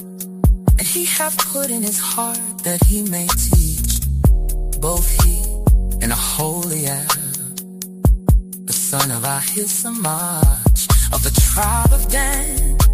Them hath he filled with wisdom of heart, to work all manner of work, of the engraver, and of the cunning workman, and of the embroiderer, in blue, in purple, in scarlet, and in fine linen, and of the weaver, even of them that do any work, and of those that devise cunning work. Then robbed Bezaleel and Aholiab, and every wise-hearted man, in whom the Lord put wisdom and understanding, to know how to work all manner of work for the service of the sanctuary, according to all that the Lord had commanded. And Moses called Bezaleel and Aholiab, and every wise-hearted man, in whose heart the Lord had put wisdom, even everyone whose heart stirred him up to come unto the work to do it. And they received of Moses all the offering which the children of Israel had brought for the work of the service of the sanctuary, to make it withal. And they brought yet unto him free offerings every morning. And all the wise men that brought all the work of the sanctuary came every man from his work which they made, and they spake unto Moses, saying, the people bring much more than enough for the service of the work which the Lord commanded to make. And Moses gave commandment, and they caused it to be proclaimed throughout the camp, saying, let neither man nor woman make any more work for the offering So the people were restrained from bringing, for the stuff they had was sufficient for all the work to make it, and too much. And every wise-hearted man among them that brought the work of the tabernacle made 10 curtains of fine twine, linen, and blue, and purple, and scarlet, with cherubims of cunning work made he them.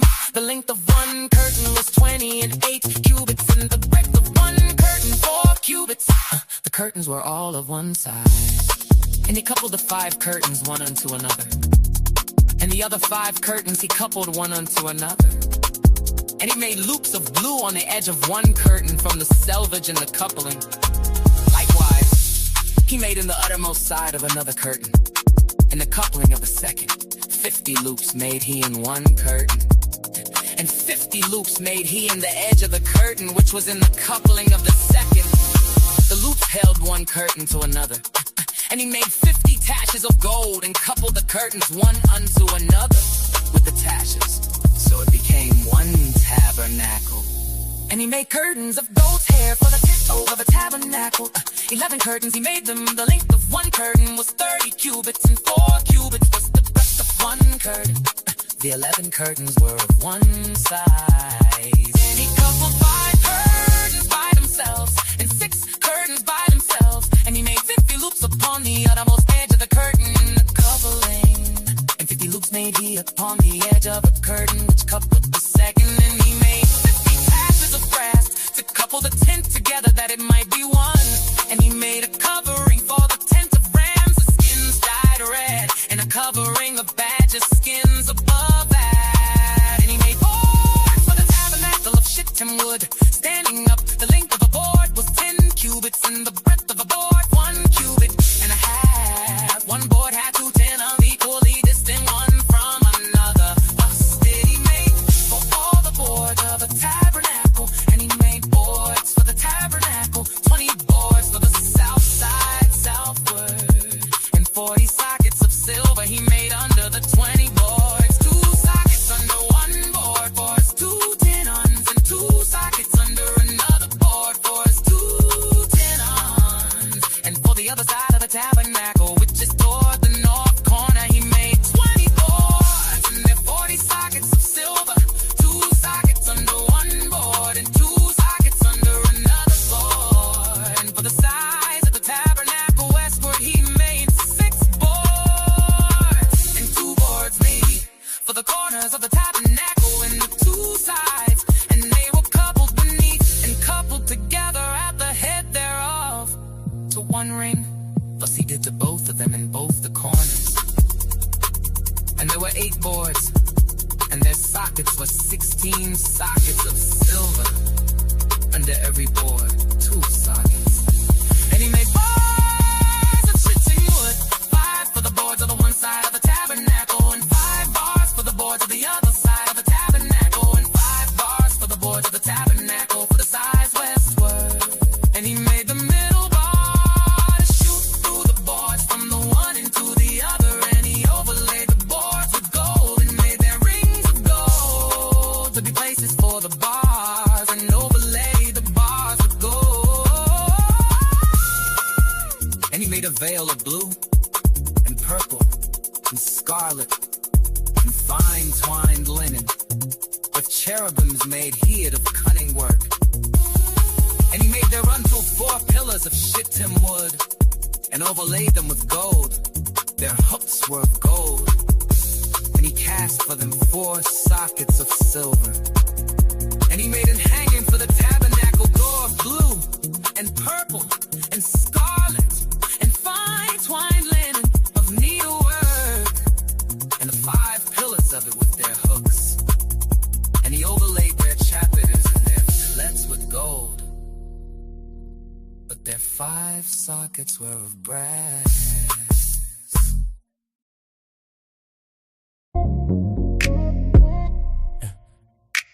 And Bezalel made the ark of shittim wood. 2 cubits and a half was the length of it, and a cubit and a half the breadth of it, and a cubit and a half the height of it. And he overlaid it with pure gold, within and without, and made a crown of gold to it round about. And he cast for it 4 rings of gold to would be set by the four corners of it, even 2 rings upon the one side of it, and 2 rings upon the other side of it. And he made staves of shittim wood and overlaid them with gold. And he put the staves into the rings by the sides of the ark to bear the ark. And he made the mercy seat of pure gold. 2 cubits and a half was the length thereof, and 1 cubit and a half the breadth thereof. And he made 2 cherubims of gold, beaten out of 1 piece, made them on the 2 ends of the mercy seat. 1 cherub on the end on this side, and another cherub on the other end on that side. Out of the mercy seat made he the cherubims on the 2 ends thereof. And the cherubims spread out their wings on high, and cover with their wings over the mercy seat, with their faces one to another, even to the mercy seat were the faces of the cherubims. And he made the table of shittim wood. 2 cubits was the length thereof, and 1 cubit the breadth thereof, and 1 cubit and a half the height thereof. And he overlaid it with pure gold, and made thereunto a crown of gold round about. Also he made thereunto a border of an handbreadth round about, and made a crown of gold for the border thereof round about. And he cast for it 4 rings of gold, and put the rings upon the 4 corners that were in the 4 feet thereof. Over against the border were the rings, the places for the staves to bear the table. And he made the staves of shittim wood, and overlaid them with gold to bear the table. And he made the vessels which were upon the table, his dishes and his spoons and his bowls and his covers to cover with all of pure gold. And he made the candlestick of pure gold. Of beaten work made he the candlestick, his shaft and his branch, his bowls, his knops, and his flowers were of the same, and 6 branches going out of the sides thereof. 3 branches of the candlestick out of the one side thereof, and 3 branches of the candlestick out of the other side thereof. 3 bowls made after the fashion of almonds, and 1 branch, a knop and a flower. And 3 bowls made like almonds, and another branch, a knop and a flower. So throughout the 6 branches going out of the candlestick, and in the candlestick were 4 bowls made like almonds, his knops and his flowers, and a knop under 2 branches of the same, and a knop under 2 branches of the same. According to the 6 branches going out of it, their knops and their branches were of the same. All of it was 1 beaten work of pure gold. And he made his 7 lamps, and his snuffers, and his snuff dishes of pure gold. Of a talent of pure gold made he it, and all the vessels thereof. And he made the incense altar of shittim wood. The length of it was 1 cubit, and the breadth of it 1 cubit. It was 4 square, and 2 cubits was the height of it. The horns thereof were of the same, and he overlaid it with pure gold, both the top of it and the sides thereof round about, and the horns of it. Also he made unto it a crown of gold round about. And he made 2 rings of gold for it under the crown thereof, by the 2 corners of it, upon the 2 sides thereof, to be places for the staves to bear it withal. And he made the staves of shittim wood, and overlaid them with gold. And he made the holy anointing oil, and the pure incense of sweet spices, according to the work of the apothecary.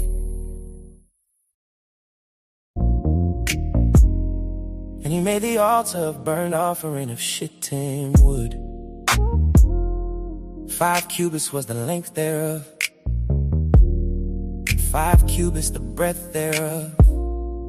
It was 4 square, and 3 cubits the height thereof. And he made the horns thereof on the 4 corners of it. The horns thereof were the same, and he overlaid it with brass. And he made all the vessels of the altar, the pots and the shovels and the basins and the flesh hooks and the fire pans. All the vessels thereof made he of brass. And he made for the altar a brass and greater network under the compass thereof, beneath unto the midst of it. And he cast 4 rings for the 4 ends of the grate of brass, to be places for the staves. And he made the staves of shittim wood, and overlaid them with brass.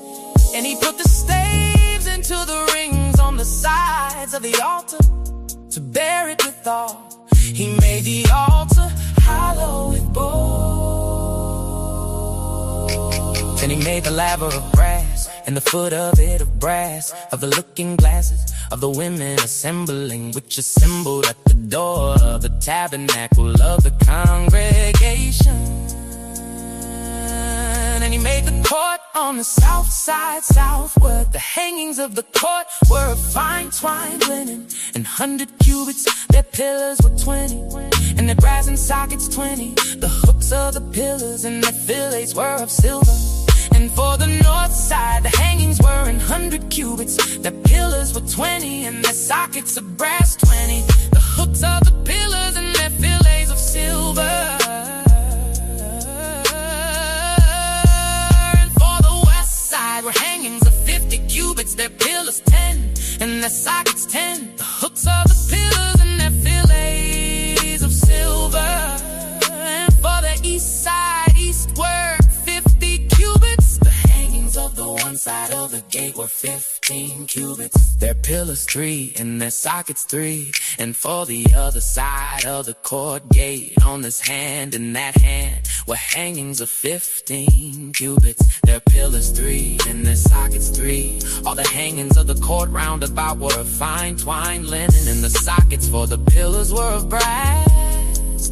The hooks of the pillars and their fillets of silver, and the overlaying of the chapiters of silver. And all the pillars of the court were filleted with silver. And the hanging for the gate of the court was needlework of blue and purple and scarlet and fine twined linen. And 20 cubits was the length, and the height and the breadth was 5 cubits, answerable to the hangings of the court. And the pillars were 4, and the sockets of brass 4, their hooks of silver. And the overlaying of their chapiters and their fillets of silver. And all the pins of the tabernacle and of the court round about were of brass. This is the sum of the tabernacle, even of the tabernacle of testimony, as it was counted according to the commandment of Moses, for the service of the Levites, by the hand of Ithamar, son to Aaron the priest, and Bezaleel, the son of Uri, the son of Hur, of the tribe of Judah, made all that the Lord commanded Moses.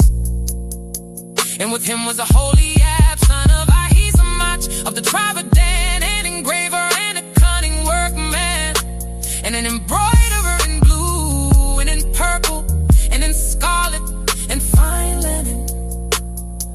All the gold that was occupied for the work, and all the work of the holy place, even the gold of the offering, was 29 talents and 730 shekels.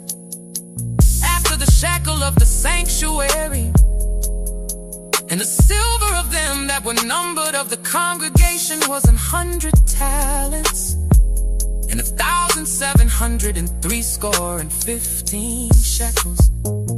After the shekel of the sanctuary, a becker for every man, that is half a shekel. After the shekel of the sanctuary, for everyone that went to be numbered, from 20 years old and upward, for 600,000 and 3,550 men. And of the 100 talents of silver were cast the sockets of the sanctuary, and the sockets of the veil, and 100 sockets of the 100 talents, a talent for a socket. And of the 1,775 shekels, he made hooks for the pillars, and overlaid their chapiters, and filleted them. And the brass of the offering was 70 talents, and 2,400 shekels.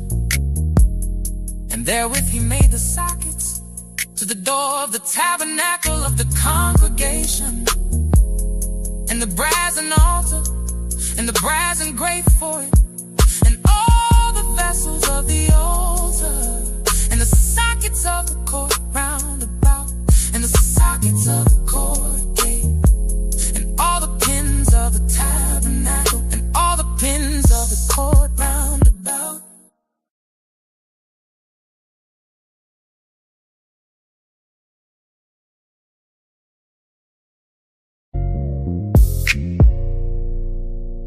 And of the blue and purple and scarlet, they made claws of service, to do service in a holy place, and made the holy garments for Aaron, as the Lord commanded Moses. And he made the ephod of gold, blue and purple and scarlet, and fine twined linen. And they did beat the gold into thin plates, and cut it into wires, to work it in the blue, and in the purple, and in the scarlet, and in the fine linen, with cunning work. They made shoulder pieces for it, to couple it together. By the two edges was it coupled together. And the curious girdle of his ephod that was upon it was of the same, according to the work thereof, of gold, blue, and purple, and scarlet, and fine twined linen, as the Lord commanded Moses. And they wrought onyx stones enclosed in ouches of gold, graven as signets are graven, with the names of the children of Israel. And he put them on the shoulders of the ephod, that they should be stones for a memorial to the children of Israel, as the Lord commanded Moses. And he made the breastplate of cunning work, like the work of the ephod, of gold, blue, and purple, and scarlet, and fine twined linen. It was foursquare. They made the breastplate double. The span was the length thereof, and the span the breadth thereof, being double. And they set in it 4 rows of stones. The first row was a sardius, a topaz, and a carbuncle. This was the first row. And the second row an emerald, a sapphire, and a diamond. And the third row a ligure, an agate, and an amethyst. And the fourth row a beryl, an onyx, and a jasper. They were enclosed in ouches of gold in their enclosings, and the stones were according to the names of the children of Israel, 12 according to their names, like the engravings of a signet, everyone with his name, according to the 12 tribes. And they made upon the breastplate chains at the ends of wreathen work of pure gold. And they made 2 ouches of gold and 2 gold rings, and put the 2 rings in the 2 ends of the breastplate.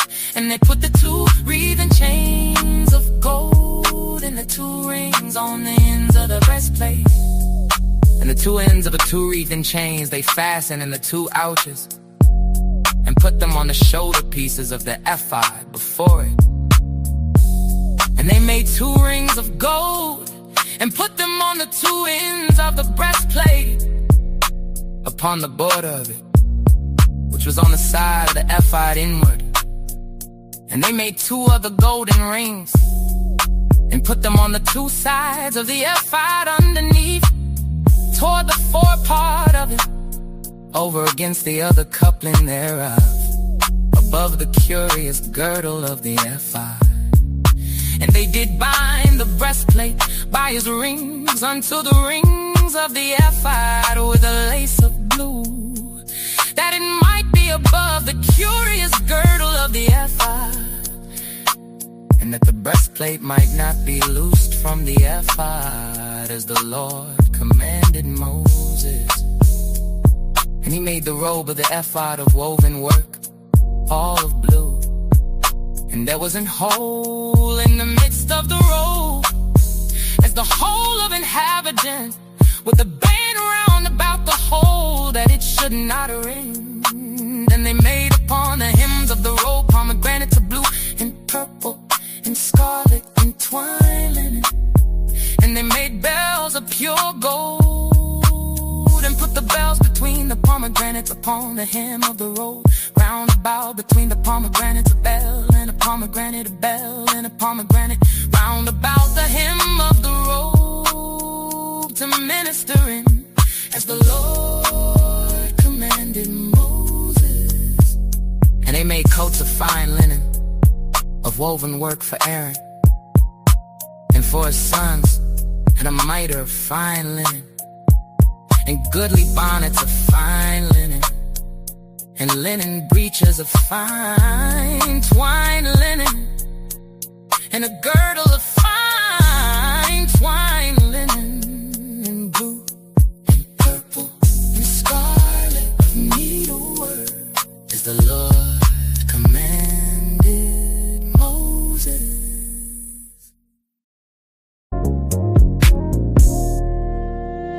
And they made coats of fine linen, of woven work for Aaron, and for his sons, and a mitre of fine linen, and goodly bonnets of fine linen, and linen breeches of fine twined linen, and a girdle of fine twined linen, and blue and purple and scarlet of needlework, as the Lord commanded Moses. And they made the plate of the holy crown of pure gold, and wrote upon it a writing, like to the engravings of a signet, holiness to the Lord. And they tied unto it a lace of blue, to fasten it on high upon the mitre, as the Lord commanded Moses. Thus was all the work of the tabernacle of the tent of the congregation finished. And the children of Israel did according to all that the Lord commanded Moses. So did they. And they brought the tabernacle unto Moses, the tent and all its furniture, its taches, its boards, its bars, and its pillars and its sockets, and the covering of rams' skins dyed red, and the covering of badger skins, and the veil of the covering, the ark of the testimony, and the stays thereof, and the mercy seat, the table, and all the vessels thereof, and the shewbread, the pure candlestick with the lamps thereof, even with the lamps to be set in order, and all the vessels thereof, and the oil for light, and the golden altar, and the anointing oil, and the sweet incense, and the hanging for the tabernacle door, the brazen altar, and his greater brass, his staves, and all his vessels, the laver and his foot, the hangings of the court, his pillars and his sockets, and the hanging for the court gate, his cords and his pins, all the vessels of the service of the tabernacle, for the tent of the congregation, the clothes of service to do service in the holy place, and the holy garments for Aaron the priest, and his sons' garments to minister in the priest's office, according to all that the Lord commanded Moses. So the children of Israel made all the work, and Moses did look upon all the work, and behold, they had done it as the Lord had commanded. Even so have they done it. And Moses blessed them.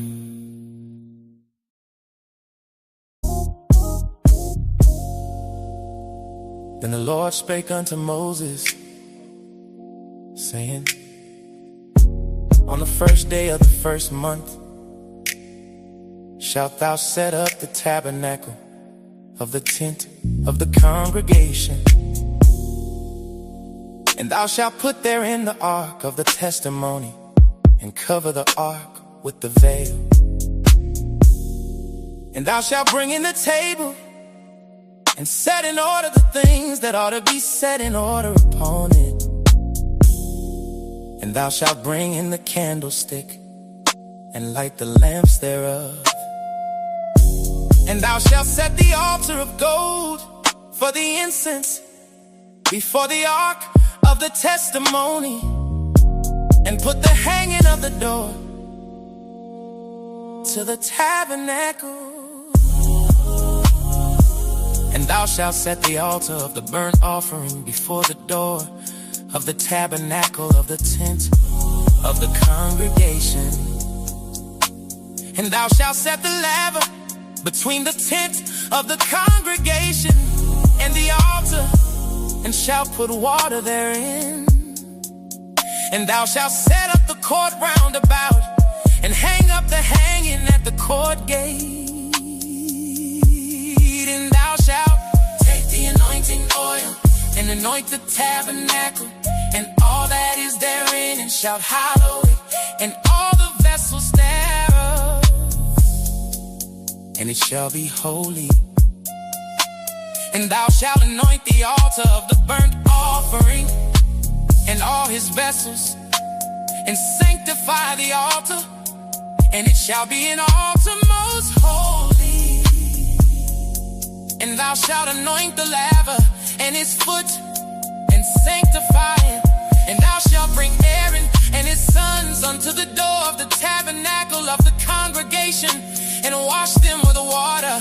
And thou shalt put upon Aaron the holy garments, and anoint him, and sanctify him, that he may minister unto me in the priest's office. And thou shalt bring his sons, and clothe them with coats, and thou shalt anoint them as thou didst anoint their father, that they may minister unto me in the priest's office. For their anointing shall surely be an everlasting priesthood throughout their generations. Thus did Moses, according to all that the Lord commanded him, so did he. And it came to pass in the first month in the second year, on the first day of the month, that the tabernacle was reared up. And Moses reared up the tabernacle, and fastened its sockets, and set up the boards thereof, and put in the bars thereof, and reared up its pillars. And he spread abroad the tent over the tabernacle, and put the covering of the tent above upon it, as the Lord commanded Moses. And he took and put the testimony into the ark, and set the staves on the ark, and put the mercy seat above upon the ark. And he brought the ark into the tabernacle, and set up the veil of the covering, and covered the ark of the testimony, as the Lord commanded Moses. And he put the table in the tent of the congregation, upon the side of the tabernacle northward, without the veil.